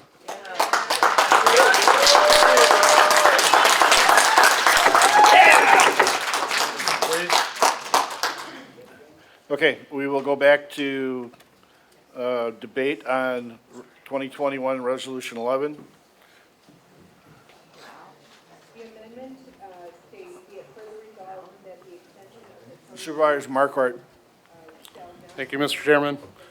I would like to move to amend the resolution to remove County W extension. So in line 9, delete the County W and word, and in lines 26 and 27, delete the words the extension through along with. And then in line 34, change the dollar amount to read $450,000 and the same in the summary. My reasoning is I see no reason this cannot be split in 2. They're separate entities. And I would propose improving the safety as it lays right now, which is, I think, the majority of the problem. And if the traffic counts and/or accident rate increases in the future, we can always revisit the extension. Thank you. Do you have that? Oh, do I hear a second? I would second with a friendly amendment. Okay, go ahead. Sorry, let me get John. I will provide a second for the proposed amendment with some friendly language added. I'll start from the beginning. Just some of this will encompass what he already said, but to make sure we're not missing any. On page 1, line 9, would strike County Road W and. Line 26, strike the extension of County W between state. And then line 27, strike 175 and state 83, along with the realignment of line 34, strike 2,550,000 and replace it with 500,000.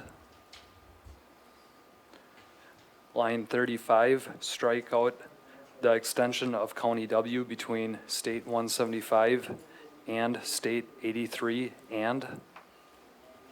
Line 36, strike out the letter S from projects and add at after project and the vacating of State 83 roadway north of County Road S. Lastly, line 41, strike 2,550,000 and replace with 500,000. Do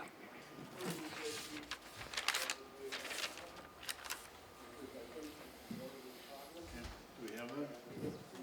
Supervisor Markler, are you okay with it? Okay.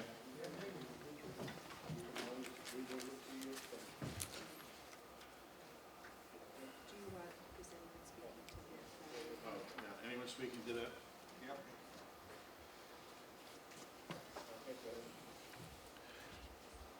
Supervisor Bossert.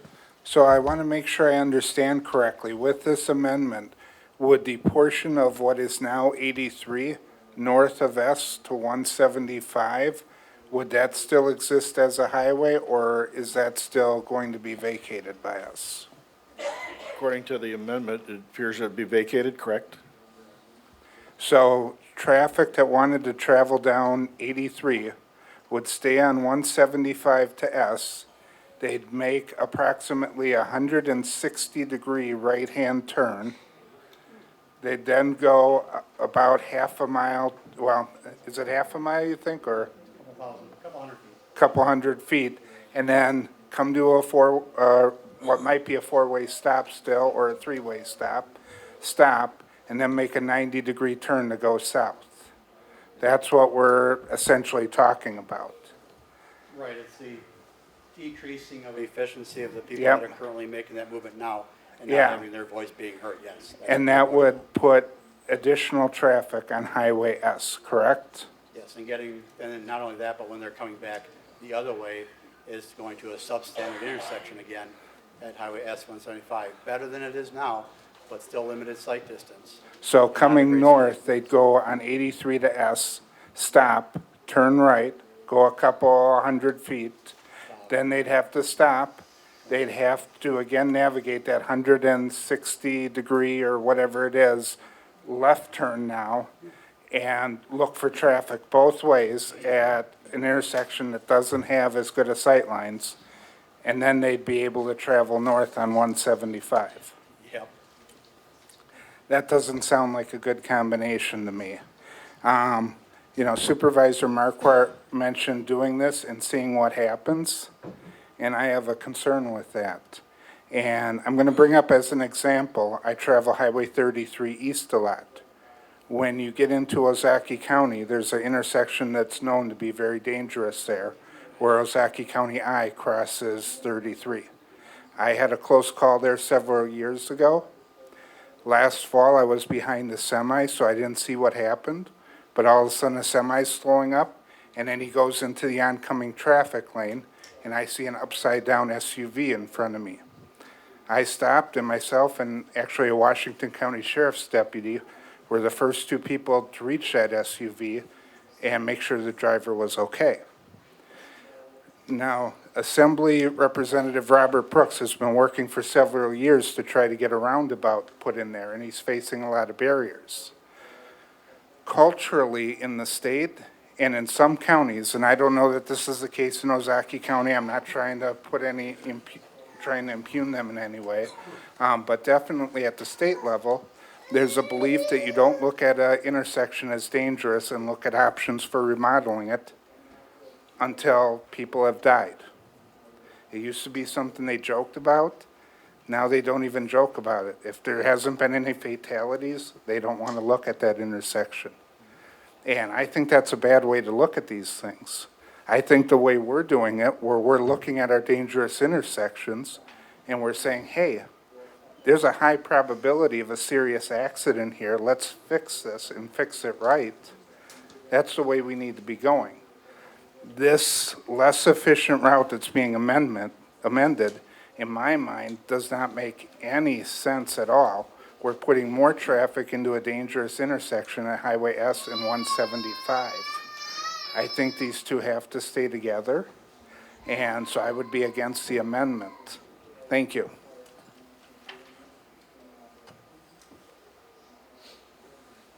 Supervisor Conrath. You're speaking of safety again. Actually, by correcting those intersections, improving the sight lines, you could shave down that hill. That would all help improve that safety aspect that you're concerned about. It actually will slow traffic down too, and I had spoken to the landowners right there, and they do support that being done without W being put through the farmland. And like I said, I am a critical care nurse. I've taken care of these individuals at the bedside, and believe you me, if I really thought that this was the wrong thing to do, I would be speaking against it. My niece, too, lives right there in the Wedge area and is concerned of accidents. And she is afraid, too, that, one day when she goes out there, she is going to find somebody dead or have to do CPR. But we can fix that properly with other things without putting that W through.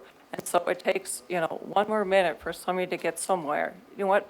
We live in this county for a reason, not to zoom through it because we like the ruralness of the county. And that Highway W would create another four-way intersection. Scott, could you address the shaving down of the hill? Yeah, that's a State Highway 175, so you'd have to talk to the state about that. And again, as Supervisor Bossert, if there's not a fatality, they're not going to do it. Right? And you'd be surprised that when you take a hill down like that, if we actually get a plan together to see how much right-of-way and farmland on the other side we'd actually take doing a hill like that, you might be surprised. And that person that said yes before might all of a sudden say no if they realize that all of a sudden there's an 8-foot cut right in front of their house and the slope goes back to their driveway. Yeah, well, definitely, we looked at it, but we're against the state highway. What are we going to do? Again, if they're not a fatality, they're not interested. Right.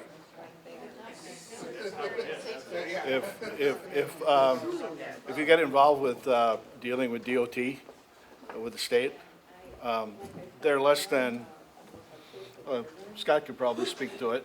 It's a slog. It's, you have to, they don't play nice in the sandbox. It took us many years to get the cable guard on 41, right? We're the last county in the whole state on 41 to have cable guard on 41. It's our stretch, right? Uphill pushes, hard decisions, right?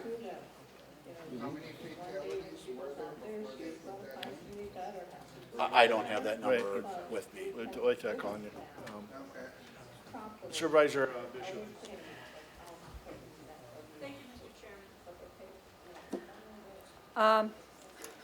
Obviously, I am against the W extension. I will be voting for this amendment. First, I'd like to thank the constituents that have taken time to reach out to their supervisors throughout the county It's nice to know that the people of Washington County are paying attention to the issues and actions that come before this body. $2.1 million spent on a brand-new half-mile road halfway between two county roads, S and K, that are 1 mile apart, is a waste of taxpayers' money. And yes, you're looking at using the jurisdictional transfer funds, but that too is taxpayer money. It may have come from the state, but we all pay fuel tax to provide that money for the Department of Transportation. So it is taxpayer money. It's almost like that money is burning a hole in your pocket. And I think it's wrong that we're going to use $2 million of it for a road that I don't believe we need. Back in July of 2020, Highway Commissioner Scott Schmidt proudly presented a highway plan, which you had every right to be proud of this, a highway plan that upgrades the highways in Washington County by 2031 without borrowing any more money. That's an achievement. Our 2050 highway plan is admired by counties throughout the state. We do a lot of good in this county. One thing in that plan, the absence of the interchange improvements at S and 175 was kind of a blot. So I'm really glad to see that the improvements on County Highway S, interchange at 175, are now being put before this board again. I don't think it's right that they're dangled as a carrot to try and get W extension through.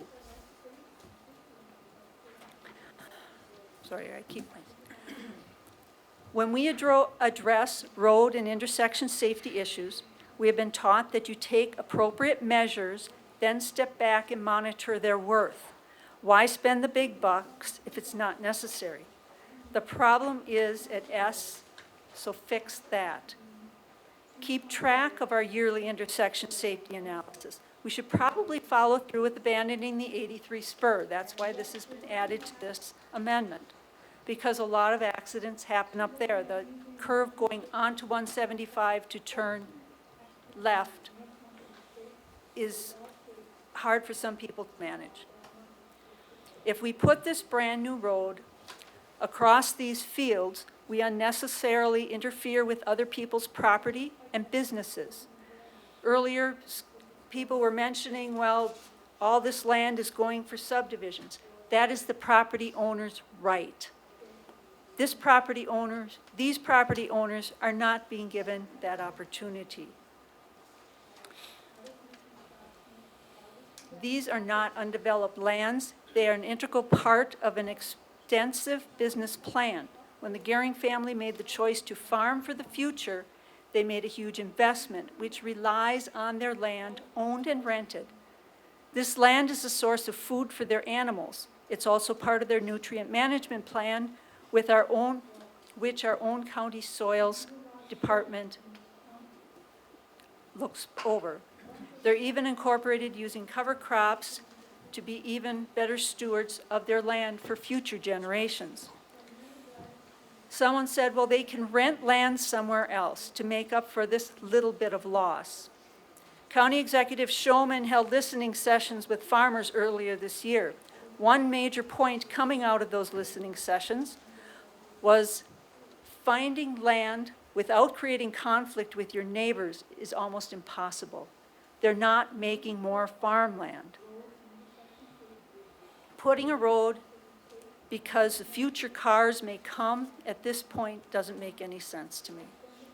So I hope you will please support this amendment. Let's get County Highway S fixed so that it is a safer place for our constituents to drive. And let's get rid of this Highway W thing once and for all. Thank you. Thank you. Supervisor Mahalik. Thank you very much, Mr. Chairman. I don't know that you'll ever get rid of this once and for all, but we can at least look at the possibility of moving it down the road. And I don't kick cats, I kick cans. So, in kicking the can down the road, I think that actually this might be one of those times where it makes sense. I support this amendment.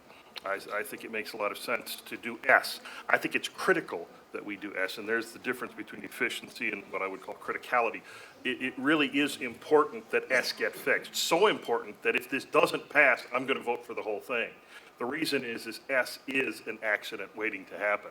I have personally witnessed two almost incredibly severe accidents when people, one vehicle in front of me and two cars in front of me with a pickup truck in between, almost get obliterated by a car coming across, and they cut into 175 from S.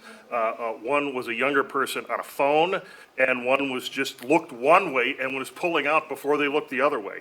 Both times the vehicle on 175 had to careen out of the way, and it was right in front of me.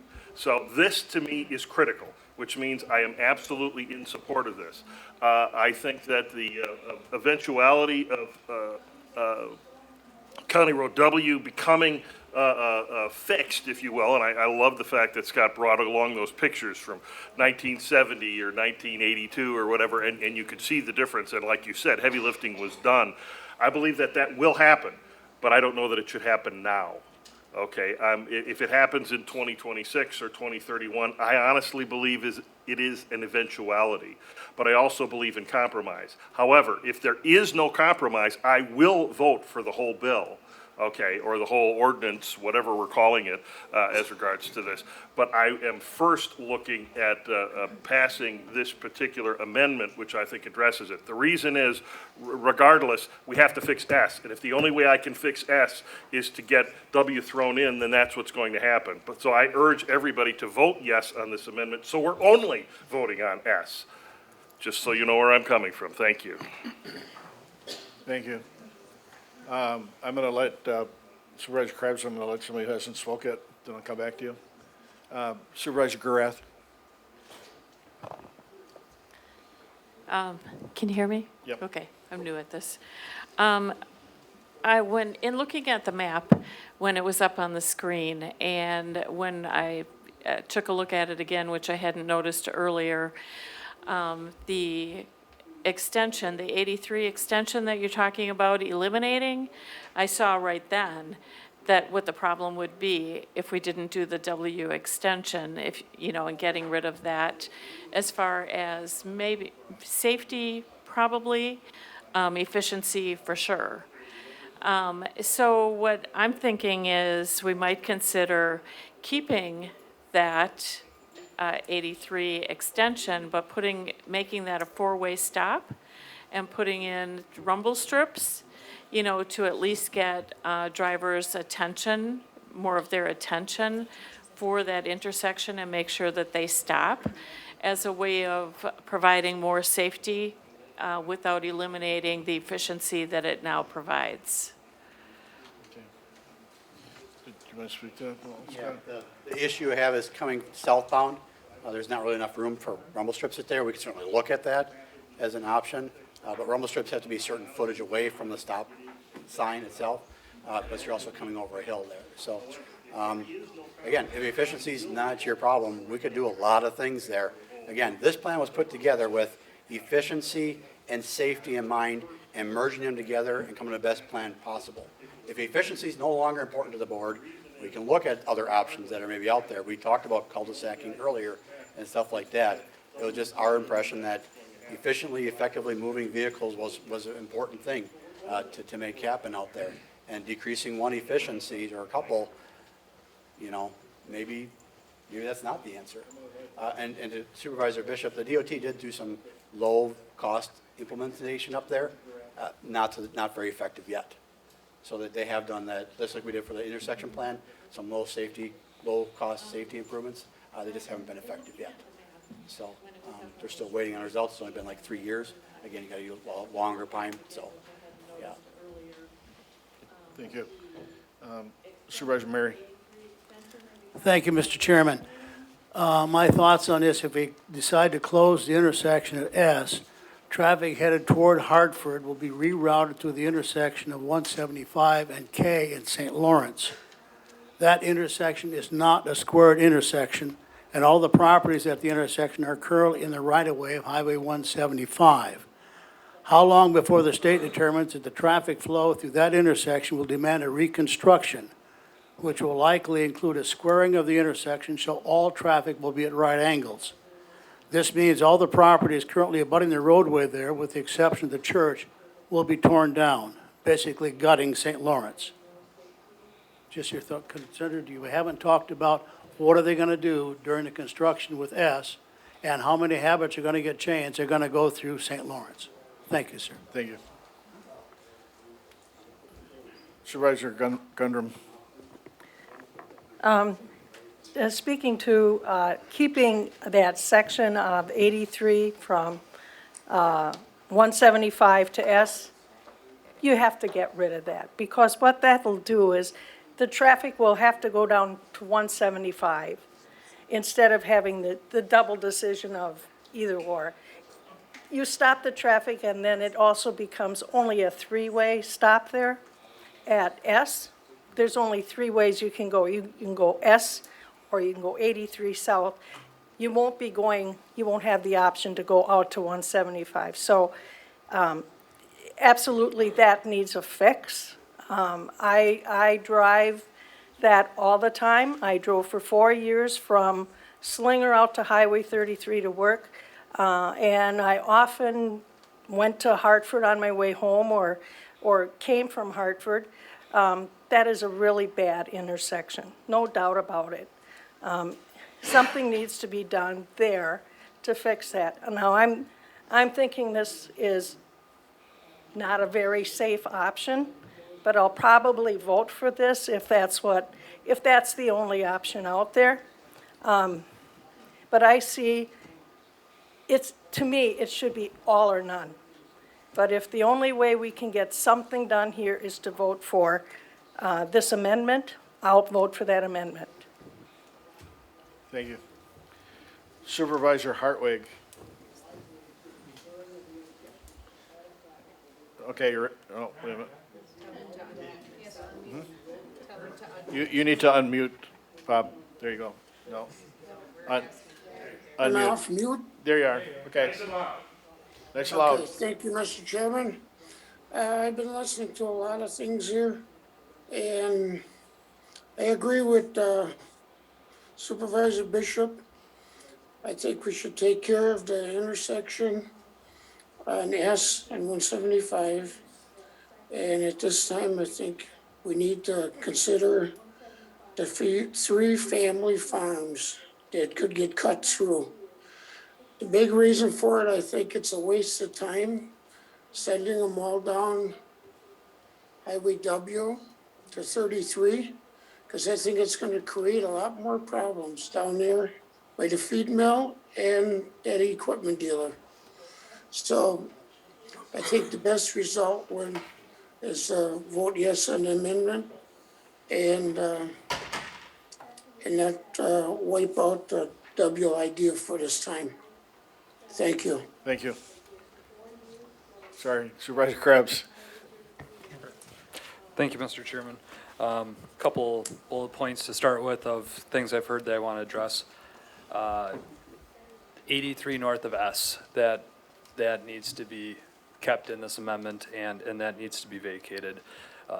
For the people that travel on 175 and head south onto 83, that, as described by Greg Geller, these are his words, but I agree, it's a high-speed on-ramp for that area. So you're going 55 through that intersection or faster. And besides that too, with the angle of veering off 175, the turn signal issues with that too. There's a lot of cars that are going straight, but their right-hand turn signals are still on. So the 83 section of road definitely needs to be kept in with this amendment. Before talking about cul-de-sacing S as an option, 2 years ago that was not an option. I heard loud and clear from my constituents at the time, I'm not interested in going down that path, so please let's not. Another thing, by us doing only S at this time and not the W extension, I heard that there would be an increase of traffic on S. I don't think that would be the case. I think we're going to maintain the traffic as is. Was it 1,700 cars a day? I would think that's what we would have after these improvements to the area. Fixing S now, this is a first step. I think it's a good first step to at least get the critical improvements made today. But after this, I hope it's not tomorrow, but there is going to become a date or a time in the future where the progress or the development of that area will warrant W to come back up. I've said that, and I've discussed it with the landowners. This is not going away anytime soon. W extension will always be shadowing over these fields. Unfortunately or fortunately, it's just a fact of life that it's going to be there. But for the time being, let's get S done for now. Thank you. Thank you. Thank you, Mr. Chairman. My past comments aside, I think it's time to compromise and do something. I wish I had a crystal ball to know if we kept them together, which is the best plan, that it would pass, but I'm doubtful that it would. So I'm willing to support just doing S and kicking the can down the road. But like the mayor said, if there's not traffic there to warrant it now, we'll deal with it when the traffic warrants it. Thank you. Thank you. Supervisor Kelly. I don't really have a whole lot to say on this one. Just wanted to ask, and I don't mean to be out of order here, but Scott Schmidt, you state that that traffic coming down 175 that's no longer going to be able to turn on to 83 is going to go and make that right turn onto S to get to 83. And Supervisor Krebs, you're saying it isn't. Where is that traffic going to go? I mean, I'm having a little hard time understanding. And I'd be willing to accept your answer. So it's going to go to St. Lawrence and I'll go to K. And you realize that those houses are right on the corners there. If it's a truck, they have no swing room there.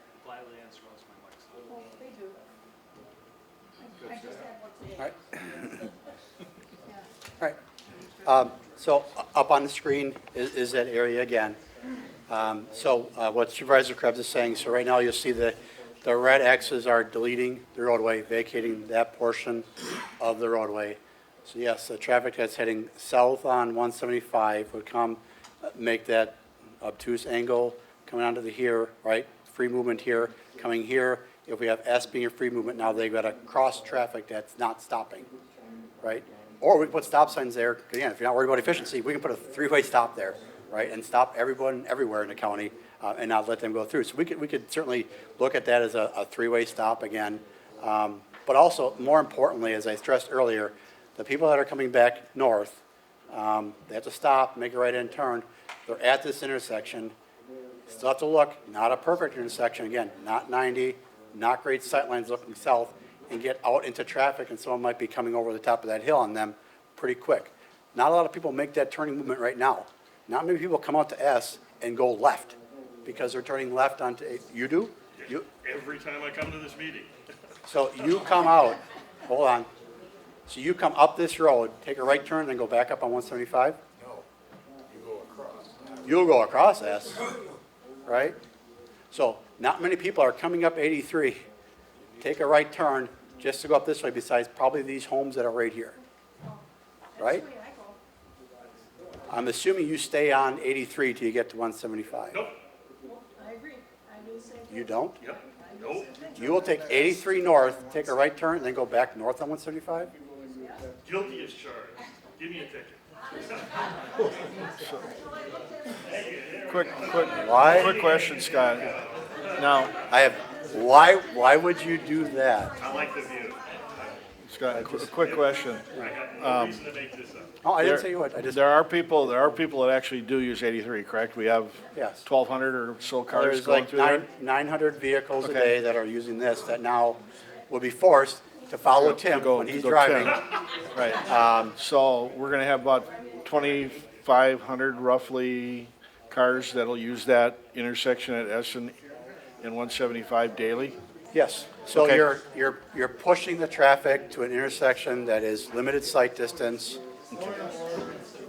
Okay, everybody, hey, everybody could, yeah, Again, yeah, you're pushing more traffic to an intersection that is not perfect for geometry. Poor sight distances are not a perfect 90-degree angle. That's what you want to do, that's fine, but you are pushing those 900 vehicles a day that use this stretch are now at this intersection and increasing traffic volumes at that intersection and turning movements at that intersection, which isn't a perfect one. That's what you're doing, just making sure you're aware of that. That's what you're looking at doing. no, you don't want to call a question. No?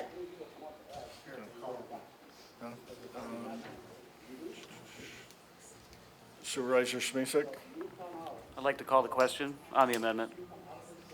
call a question on the amendment, do I have a second? Second by Supervisor Mary. We'll do this on a voice vote. All in favor of calling the question, signify by saying aye. Aye. Any opposed? Okay, we'll call the question.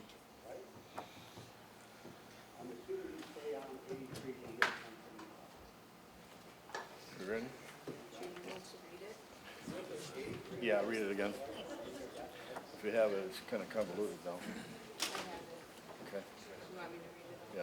Okay, so the amendment includes, on page 1, line 9, striking out County Highway W and the word "and."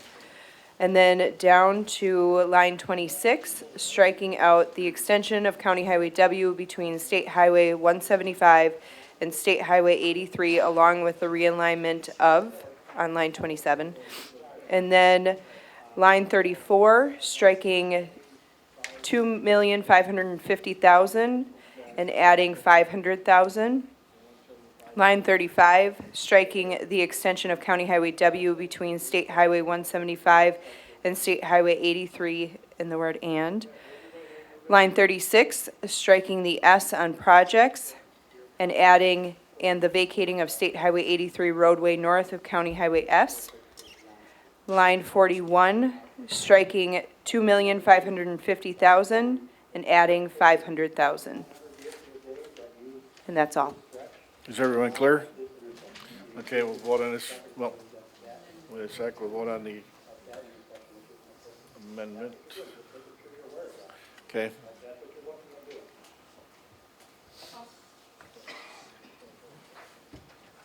Hold the vote. It Hold- went too quick on me. You can change it. We haven't closed. Yeah.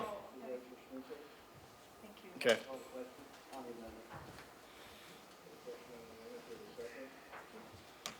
Can you remind Bob? Bob, can you call in? Oh, what? Or text in, sorry. Supervisor Hartwig, you need to text in your vote. Okay, we got it. We're good.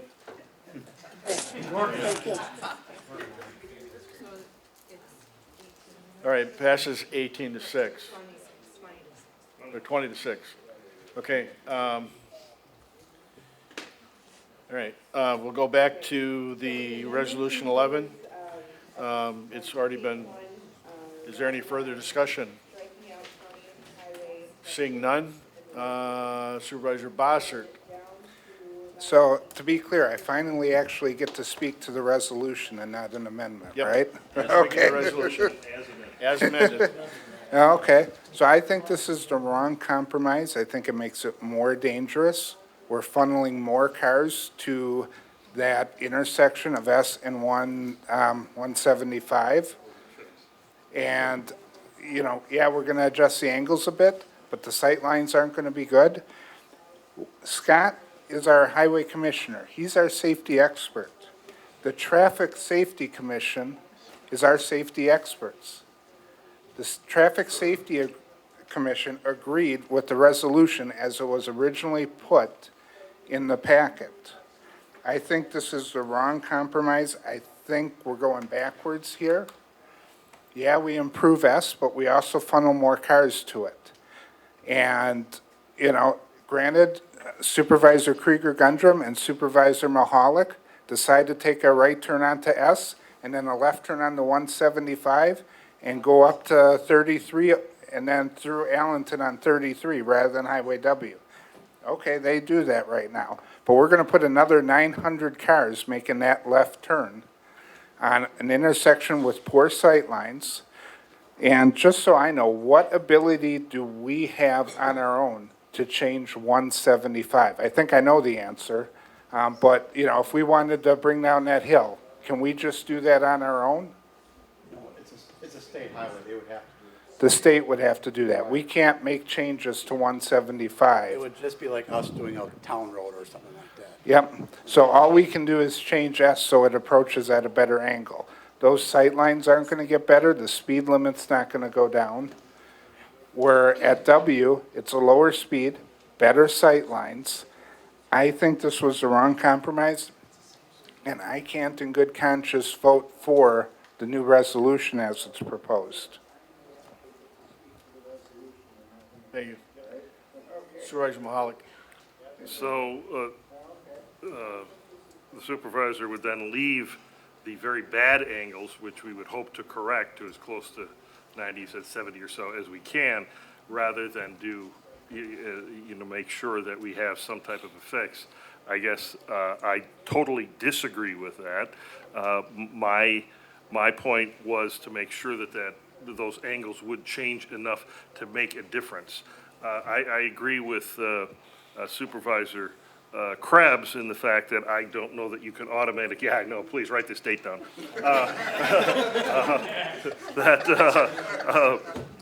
We can't automatically ascribe those 900 cars to that intersection.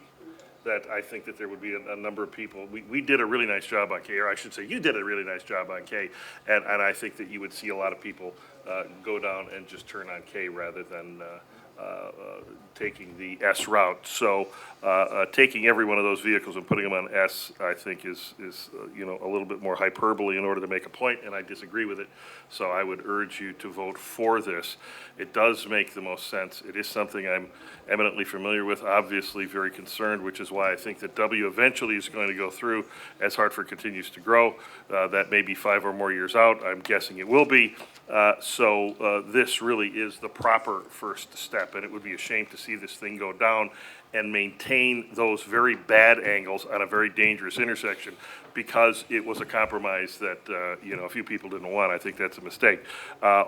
One thing, though, is I did want to mention as regards to roundabouts, I forgot to bring it up. We had a French high school foreign exchange student at our home. And when he was driving around Washington County, and then we took him to the Cabela's and he looked at it, he thought it was absolutely fascinating. He says, "Why are you building so many roundabouts? We're getting rid of them in France." I thought that was fascinating and just wanted to share that. Thank you. Thank you. Supervisor Kelly. I believe this was a bad compromise, too. I don't like the idea that the traffic moving 175 south onto 83 is now going to have to J-hook around on S or continue down to K. I don't see that as acceptable, especially if you're coming up 83, you go to S and you make a left turn onto 175 with the corrected S turn in there. It actually elongates that intersection, which then makes a little bit of a problem for a car to pull out and get up to speed, especially with traffic bearing down on them from a blind curve and coming down a hill. So for that reason, I will not support this. Thank you. Thank you. Supervisor Bossert. Question for Commissioner Schmidt. So the improvements at S, were they designed to accommodate a small amount of traffic that was just going straight on S, or were they designed to accommodate a large amount of traffic coming up 83, turning right onto S, and then either crossing or turning left on the 175? We definitely looked at it, the decrease in traffic. Again, that portion of Highway S going from 1,700 cars down to 200. Right, we look at that going, all right, now we can, instead of that skew angle being 90, we can decrease that a little bit. So certainly took it into account that the traffic movements going through the intersection are completely different when you have 900 extra cars going through it versus, and then the 1,500 cars that we're planning on going another direction. You're adding a lot, you're adding just keeping those 1,500 out there, right, which is actually the 1,700 one direction, plus another 900. you are vastly increasing the amount of traffic to a poor designed intersection. Not perfect, right? It's got the sight distance issues, coming over the curve, all that kind of stuff. Just pointing it out. You may be better off doing nothing than that. Yep. So S was, as it's in the packet, was designed for 200 cars, not 1,700 plus some portion of 900. Right. Correct? Again, we looked at efficiencies and safety, merged the two the best we could. And that was our thought process going into this. Again, not looking at, looking at reducing S to a cul-de-sac and stuff like that, right? So that options weren't out there. If that's something the board wants to pursue, we can certainly look at less efficient options up there that are available. All right, thank you.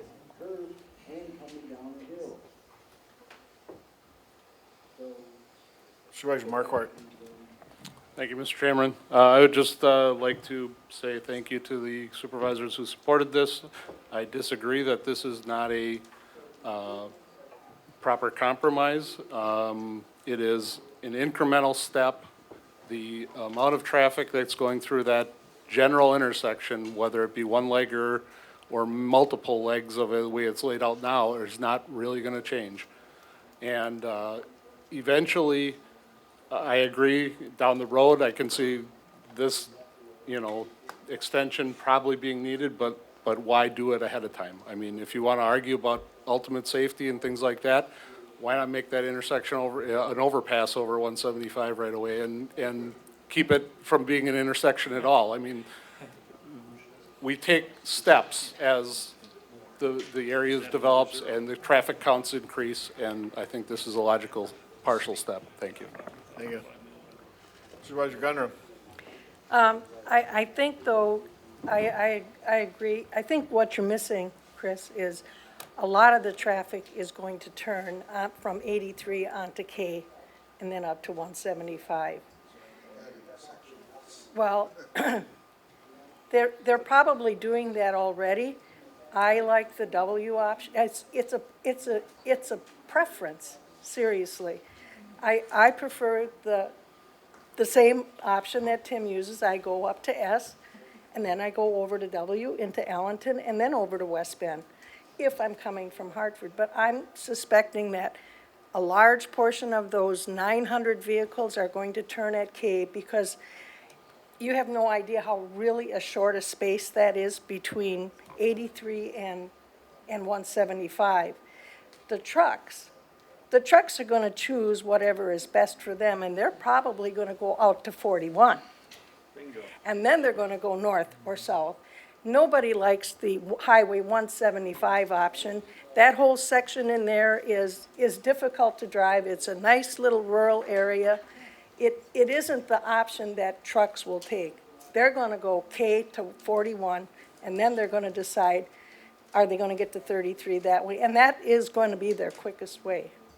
So I think you should consider that is probably what is going to happen. And the reason I take W is because I like to meander. I'm not in a big hurry. And that's all I have to say. Thank you. Supervisor Dice. Thank you, Mr. Chairman. I don't drive these roads at all. So this was a topic that I just want to thank all the supervisors for your input on it. Regardless of the fact that we're going back and forth, it helped me make my decision. I do want to thank the people in the audience for being here. It's very heartwarming to me knowing that you care enough to be here and fight for something you believe in. So thank you for that. And I appreciate the emails that I did get. So all in all, I think whatever this decision is, please understand that we're trying to make the best decision that we can on an issue that's very emotional and close to all your hearts. That I understand as well. Thank you. I just have one quick statement. I'll have the final say on this one. I'm hoping that Pam or any of her compatriots don't have to pray over an accident victim from S and 175 with the increased traffic. I'm going to be praying that there aren't any accidents either, that everyone is safe through that intersection until such a time that we take preventative measures to eliminate that or at least minimize that roadway to being used. So we're hoping with the W expansion that would get down to, what, 200 a day? And, 200 a day going through an intersection that's a problem as opposed to even 1,500. Even if you're not looking at the 900, it's a problem. So, but anyhow, we'll call the question, see no further comment. We'll be voting on the amended resolution for the capital improvement plan.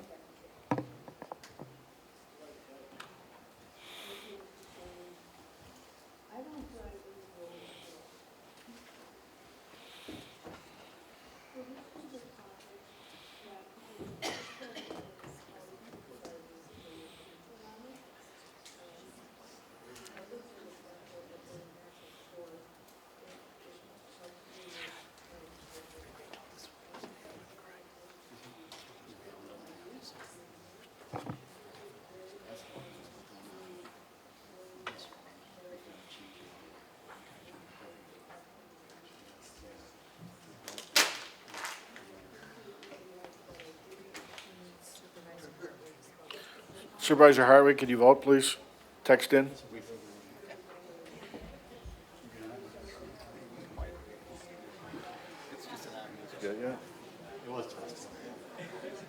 No. Supervisor Hartwig, could you text in your vote?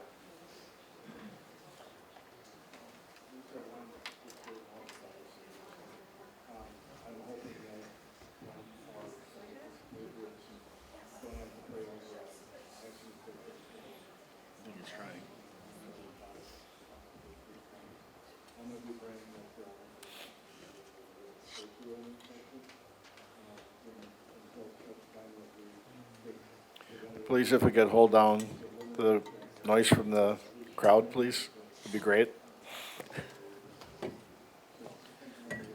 After the vote.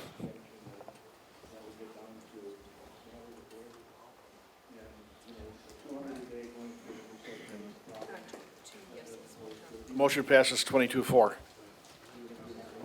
Okay, we're going to take a short break, 5 minutes. Thank you everybody for coming. I really do appreciate it. So, I actually wish we had more public engagement than what we do, rather than just on hot button issues. So, it'd be great to get phone calls, please. Thank you. All right. Next order of business, 2020 Resolution 12, relocation order, County Trunk Highway S. I need a motion. Supervisor Schleif, Supervisor Bishop. Is there any further discussion? Seeing none, we'll vote on this electronically.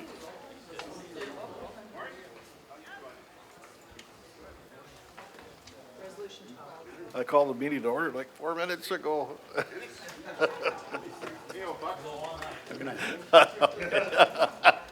No, we're voting on 2020 Resolution 12, the relocation order of County Trunk Highway S.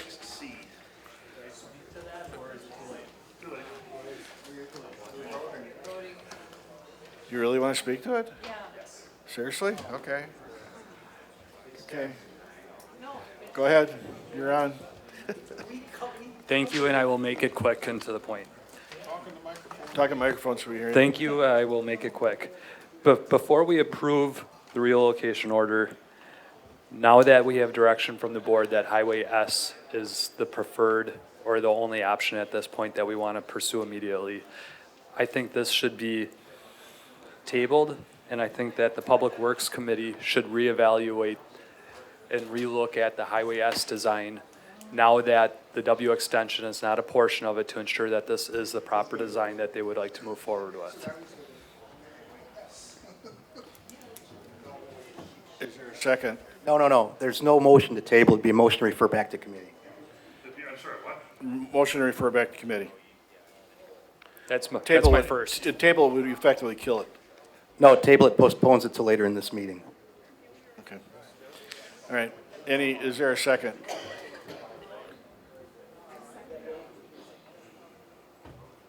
Okay. Okay. Supervisor Connor, that's the second. Did you want to?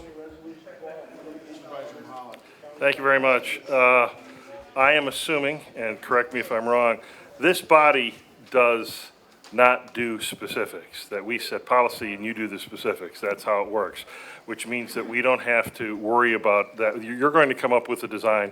I mean, even though you have something there, or are we being forced to go exactly as this plan is? So what this does is you are buying this exact right-of-way, right? If we make any changes, like say there's a property we don't need to have right-of-way from, we just took their right-of-way or land from them and we didn't need to. Or conversely, if we change the design a little bit, we might have to come back to you for another relocation or say, we missed this, we're off by 5 feet here or 10 feet there. So I think it's a very Well, prudent. I'm going to ask you then. Yeah. Do you think that what Supervisor Krebs has put forward, it makes sense? It makes absolute sense. Well, there you go then. Okay, let's go with the expertise. Thank you very much. Okay, Supervisor Conrad.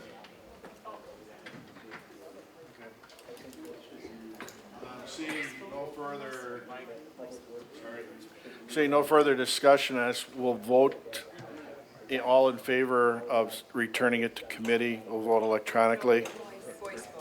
Or voice vote. All in favor, say aye. Aye. All opposed, nay. Okay. Who are the nays? Raise your hand if you were a nay. Okay, it goes back to committee. Okay, as, oh, sorry, Bob and Brian, refer back to committee. Just raise your hand. Yeah, we're doing it every month. Yes, okay, 2 yeses. Okay, the relocation order for County W is mute, and we can skip that.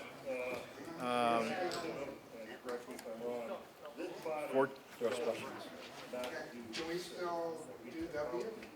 I mean, we haven't approved the funding, but. You don't have to worry about that. You're going to come up with a design. I can't answer that. I don't think so. I think we just voted it down, so we said there's no funding to be used for it. So that's my understanding. Renaming 83 to W, and that's also.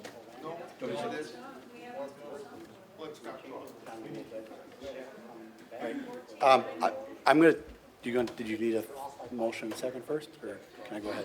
No, go ahead, you speak. Okay. All right, so first one to the buzzer gets to pick the name of the road. So to have a little fun, so just to, yeah, no. I like that, BS, just for the record. Yeah. And so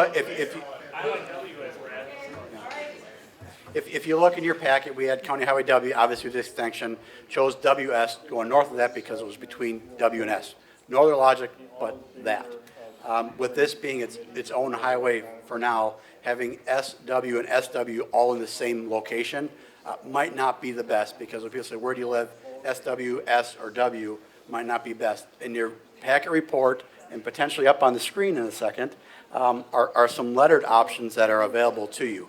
Now understand that in the future, when you do W extension, you're going to have County Highway, I'll use X because we already have an X coming to Highway W, so be it, right? If you ever do the extension, right? Because you're going to have W coming down, stopping, and another road name starting. Right in the middle there, in the presentation, I'll try to zoom in a little bit better and get it back in the center, not by doing that. There are some single letters left in the county. B, J, L. I would not suggest L because it looks like an I sometimes. N, which we used to have going out of Hartford, going to the west, which is now a city street. R, oh, and X actually is back on the table. My apologies. We did take X over from the town of Farmington several years ago. So dual letters, any letters together, combination you can, or 3 letters if you so choose, like SMS. Just saying. So. SOS. I like RX. Okay, take a motion for 2021 Resolution 14, resolution renaming portion, State Highway 83 to County Trunk Highway W, that's not part of it, another portion of State Highway 83 County Trunk Highway WS, or whatever amended. Supervisor Kelling, Supervisor Mahalik. Okay, who's, Mahalik is first. You said the first one on the buzzer gets to name it. I would suggest, I would go triple letters, which is HXF, which happens to be the 3-letter designator of the Hartford Municipal Airport. So thank you very much.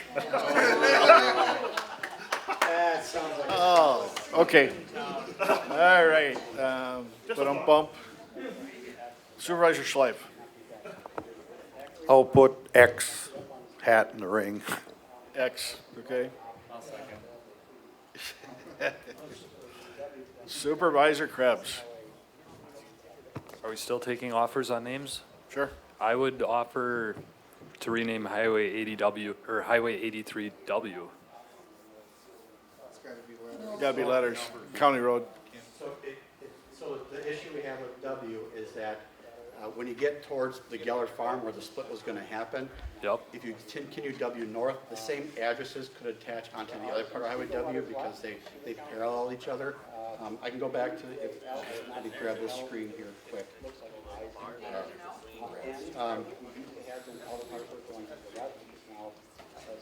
So I'll just pan down here a little bit. So because you got W and W will be parallel to each other, you could have an address on that W and an address on that W. Because they're overlapping on their north, so it's the way the addresses work itself out. So you can't, that's why we had W up to a certain point and pick WS north of that. But we would suggest that if you're going to keep this as one road for now, to name it one letter, and then it would be that letter all the way through. You could certainly, if you wanted to, you could stop W at K and have a different letter to the north, right? This is on, or wherever, right, if you so choose. But understand that when you change addresses, it's difficult on people as doing it. I'll pick on, we're still having addresses issues on Highway HH up in Farmington and Westcott Road. And so we want to do this one time, and if the extension goes through, it'll just be that letter going into another letter. Unless at that point they want to change your W, make everybody change your address. Again, that'll be your proof, not mine. You stand up here. Okay. Thank you. Okay. All right. Okay. Supervisor Bishop. I vote for B. B as in boy. B as in Bishop? I want County Road Don. Okay. Supervisor Mary. Is it really necessary that we spend the time here tonight between 26 people to try to come up with one letter when the highway department is perfectly skilled to make this decision for us? Yeah. Would you be making a motion, an amendment to let the highway department decide I what would is so the best? move, sir. Yes, sir. All right. I'll second. Can we do a voice vote on that one? All in favor, signify by saying aye. Aye. Any opposed? Okay, great. So back to the resolution, we have to actually, do we need to do that one We'll do that one. electronically for resolution 14? You can vote. Which is letting them decide? Yeah. Yeah, as amended. I don't think we need to reread that. They're not going to like this.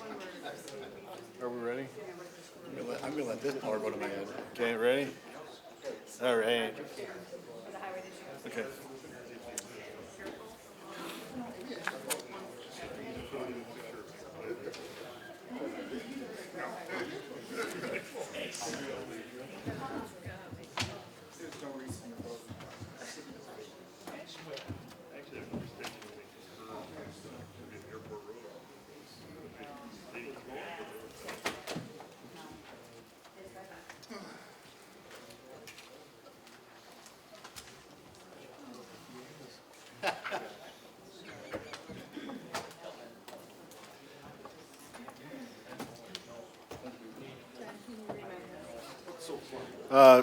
Supervisor Gallitz and Supervisor Hartwig can. Oh, did we, sorry. Everybody vote. Make sure your yes is green.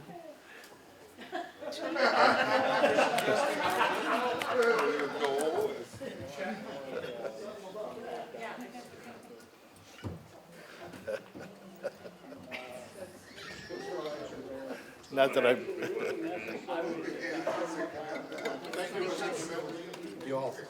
25 to 1. Okay. Somebody looks a little well, he looks a little sheepish out there, but we'll leave it go. 2021 Resolution 15, resolution supporting 2021 Senate Bill 293, amending state law regarding marriage license applications. Supervisor Guzzi, Supervisor Mary. Any discussion on this? Supervisor Dice. All right. Supervisor Mahalik. This was passed unanimously at the administrative committee meeting, which was the meeting just preceding this, and we would urge your adoption. Thank you. Seeing, no, I think everybody's pretty clear on it, right? If you want to, if you want to say something, you can. Okay. Okay. We'll vote on this electronically.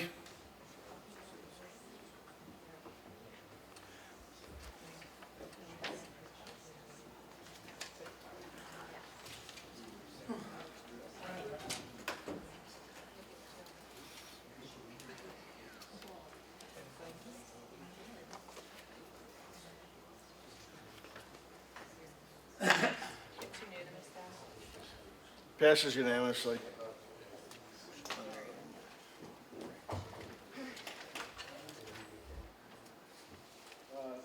Supervisor Gallup and Supervisor Hartley. 2021 ordinance 2, amending and removing certain policy provisions from committee authority and correcting cross-references, amend sections 1528, 1529, 1530, 1531, 1532, 1533, 1537, 589, 10310, 134, 135-4, 179-10, and 252-2.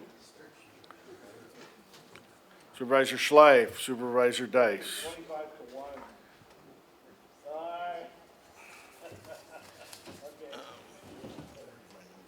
Somebody looks a little sheepish out there, but we'll leave it go.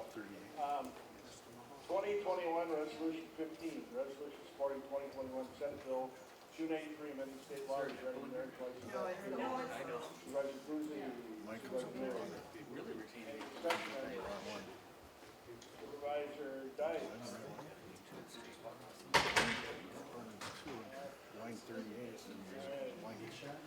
Supervisor Mahalik. This was passed unanimously. 36. Okay, I know you're not going to like this, Supervisor Mahalik, but I'd like to offer an amendment to strike lines 36 and 37. As you so eloquently stated, we're not supposed to get into the nuts and bolts of things, and we're to leave it to our experts. And being that this really is vague, and I don't believe it's workable that we get involved with the actual consultation and advising on the development of personnel policies. So I'll look for a second for that. Second by Supervisor Schleif. Any discussion on the amendment? Supervisor Mahalik. Thank you very much. And you are absolutely correct at how I would think about this. We actually voted on this very language in this body, and we took out something as far as getting any type of approval. We just changed it to advise and consult, and we actually had the discussion on with this as regards to county personnel policies. I disagree with the chair when he says as far as nuts and bolts. This isn't nuts and bolts. The example was given when I expressed my concern when this was going to be changed before. Well, you know, we don't have to comment on what color pencils, that's absolutely true, but that's not what this is saying. Regard to development of county personnel property, policies that has nothing to do with pencils. Please know that I'm not looking at the current county executive. Remember, Josh Schoeman is not always going to be the county executive. And to have something with regard to the development of county personnel policies, we're only asking to advise and consult. That's all we're doing. He still gets to do whatever he wants, or she gets to do whatever she wants. What we're asking is that it is mandatory that there be some input on development of county personnel policies, and it's just that. It's input to advise and consult. Has nothing to do with stopping what he or she does, because of course the county executive can do what they want with well beyond the advise and consult. But I think it's very foolish because we have 26 and that number may go down to, what, 21 or whatever, but we're going to have approximately 24 people, I think, that can talk to the committee members on the administrative committee, or that can actually serve on the administrative committee and have some input other than just what the county executive wants. We're making a mistake by getting rid of this. It's not a big thing, but it is a thing. And I'm really, really hoping that this be turned down. I think that it's again, very, very important that we have some advice consent. Remember, we went from a county administrator to a county executive, okay? And I understand that distinction. The thing is, how much do you really want to give up? This is an opportunity to at least advise and consult. Please, please, please vote this down. Vote no.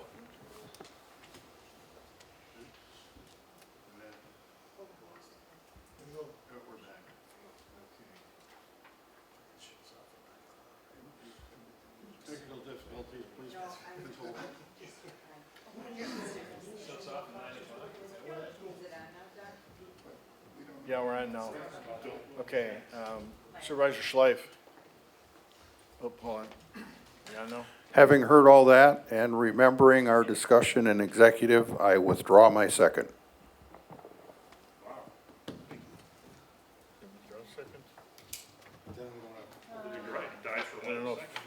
Hang on a minute.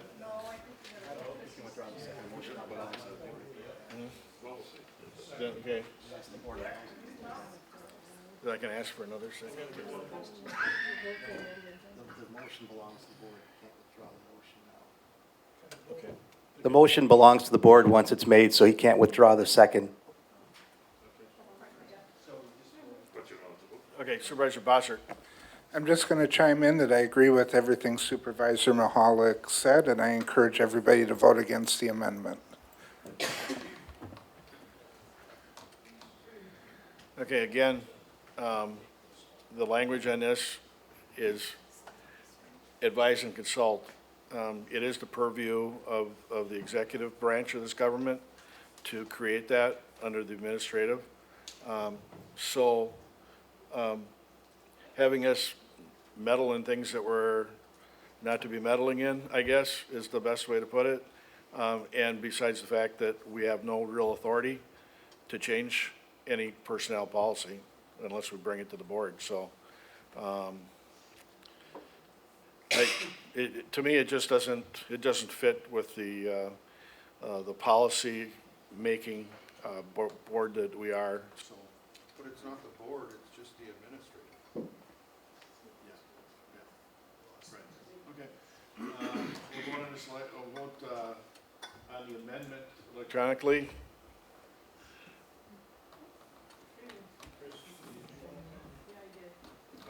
Sorry, we had to reset the system, so Chris is. Oh, Chris, sorry. Supervisor Dice? I would agree with the chair on this. I think this is going beyond what we are supposed to be doing.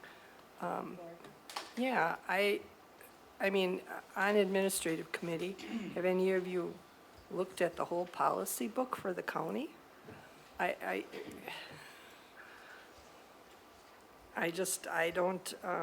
think it has to stay, I think it needs to be deleted from this resolution ordinance.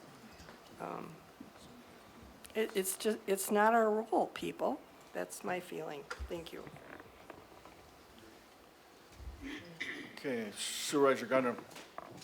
I just wanted to ask our attorney, what is your thought on, what is the authority of the county executive and the administrative? And are we trying to do something that is not really in the statute? In 59.17 of the Wisconsin statutes, it authorizes the county executive to hire department heads, manage the departments, and set the policies within the departments. I believe that this is a vague code provision that has no real meaning to it because it doesn't really give the committee any real authority to do anything. On a larger point, if you look at the basis of what's really underlying this whole ordinance change is the fact that there was a lot of confusion amongst departments as to when you bring a policy before committee, county board, when can you just do something internally, when do you go to the county executive, and so on. So a committee, an ad hoc committee was put together to study that, and a chart was developed. Aaron Dahl is here, who is instrumental in putting that together. And it sets the course for when things come to committee, when things come to the board, what gets voted on and what doesn't get voted on. So major policy considerations that affect dollars and cents and taxpayers and so on and so forth will come to the board, even if they're personnel related, and things that are more internal operations, those things would not. They'd be handled by the county executive internally or through HR, through the personnel handbook. So when I included this, or we included this original omission, if you will, that was reinserted, it was in the spirit of that it really doesn't do anything. It doesn't serve any real purpose in terms of have any legal effect. And the new chart that was developed really addresses the larger concerns you might have about larger policies and that are being implemented and how personnel has to respond to those things. So I hope that helps. Thank you. Supervisor Mahal. Thank you. I think to a large degree, this actually gets to close. What you're doing is you're emasculating the commissions, committees, as regards to, again, advise and consult. We're not asking for authority. We're not asking for change. We're asking that the county executive listen to a couple of things. So if we have a county executive that isn't Josh Showman, that isn't going to try and go out of his way to listen to everybody, that there would be something there that says if there's something that might rub the majority, if not all, the county board or the administrative committee, if it's going in front of the administrative committee based on a personnel decision, that they're at least required to talk about it to a committee. I don't think that means nothing. I don't think that we're being specifically vague. I think what it does is it puts a requirement to having a conversation, and I don't think that's wrong. Thank you. Well, I think it's kind of, I hate to say this, but it's looking at a problem, looking for or a solution, looking for a problem, or however, I butcher that one too. So. But if this comes to the point where we end up with a county executive that is not as agreeable, that we do have issues, maybe that's the time to address it.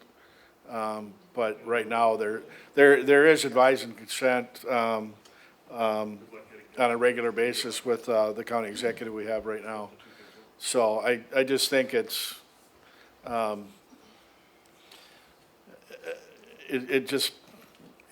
it's beyond our purview.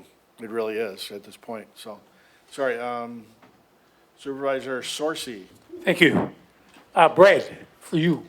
I see a lot of it in Milwaukee when Abley was around, that chairman and him going back and forth. And now the board can overrule the whole situation. I mean, the county executive vetoes, and then we come back with something, and they're going back and forth. But if the board votes his thing down, then it's down, right? Well, Milwaukee is its own country. Even in statute, there's a lot of exceptions and things there. But the fact of the matter is that the actions of the county executive, unless they involve legislation, wouldn't really come before the board for you to vote on or not. And I think what shouldn't be lost is that there are certain things by statute the county executive does, and whether it's Josh Shulman or somebody else, that's the bed we made when we took that vote. So there are things you may like or not like about it, and this may be one of those things. And that's why we went to develop an overarching policy on policies. We joke about that title, but that directs when things are to come to the board, when things are to come to committee, and it's generally, and if you have the chart in your packets, it'll indicate what those things are, and presumably it would be those major things that you would have to weigh in on and vote down and consider, but it wouldn't be more minor things, the day-to-day operations of personnel. And that was the thought. Thanks. Can I call the question? Well, just one more person wants to speak. Well, Short. yeah. Supervisor Gardner. Couldn't we have added this to every single one of the sections?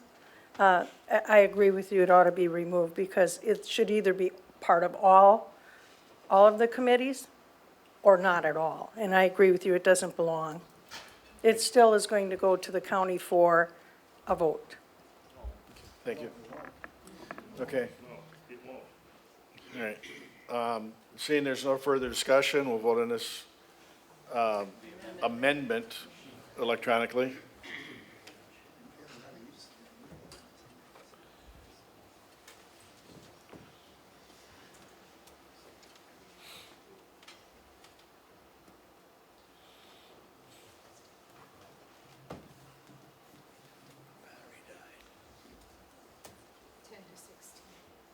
Amendment fails, 10-16.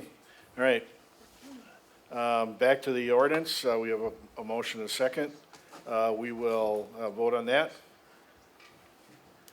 electronically again. Once we're set up.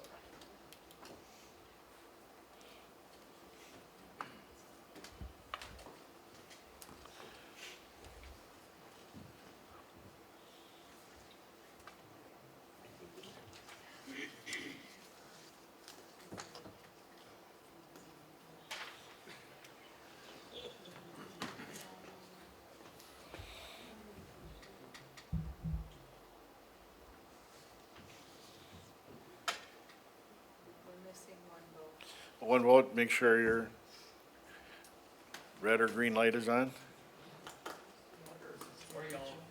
Or yellow. If there's a reason to abstain, you should state it. Are we done? Okay. Motion passes 19-7. Moving on to ordinance 2021 ordinance 3, amend sections 1536, 49-4, and 70-3 relating to committee organization and rules, per diem compensation and powers and duties and rules, per diem compensation and powers and duties. Is there any discussion on this matter? Seeing none, we'll vote on this electronic. Oh, I'm sorry, getting a motion. Motion by Smisek, second by Marquardt. Any discussion? Okay. We'll vote on this electronically.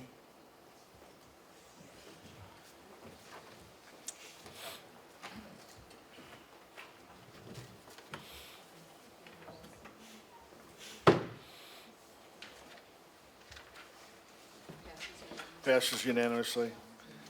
Number 7, number 8, action on the community block grant. We run into stumble with the state, believe it or not, that there's some extra hurdles we need to go through. Do you need to speak to that? Okay, so what we'll be doing is postponing it to the next meeting. Oh, first one? I'm sorry, first one. Yeah, No, I'm sorry. Architectural contract. You're good to go on the architectural contract. Oh, we are now? On the architectural contract. Okay, all right. And I'll need a motion and a second on that. Supervisor Mary, Supervisor Mahalik. Any discussion? Seeing none, we'll vote on that electronically. I thought it was both. Just the next one. Okay. You really got to be quick.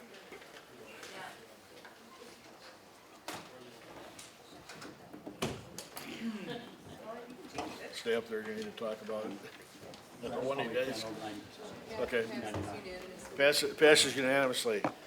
Okay, action on the community block grant administrator contract, that's where the roadblock is. So this particular agenda item, we will need a motion to postpone to next month. And the reason for that is because the, the state is asking us to essentially hold a hearing at the executive committee level, I believe it'll be executive committee, on the issue of whether or not this particular firm has any conflicts of interest that would prohibit them from being able to honor this contract. Okay. Supervisor Gonring, Supervisor Milliken. Any further discussion?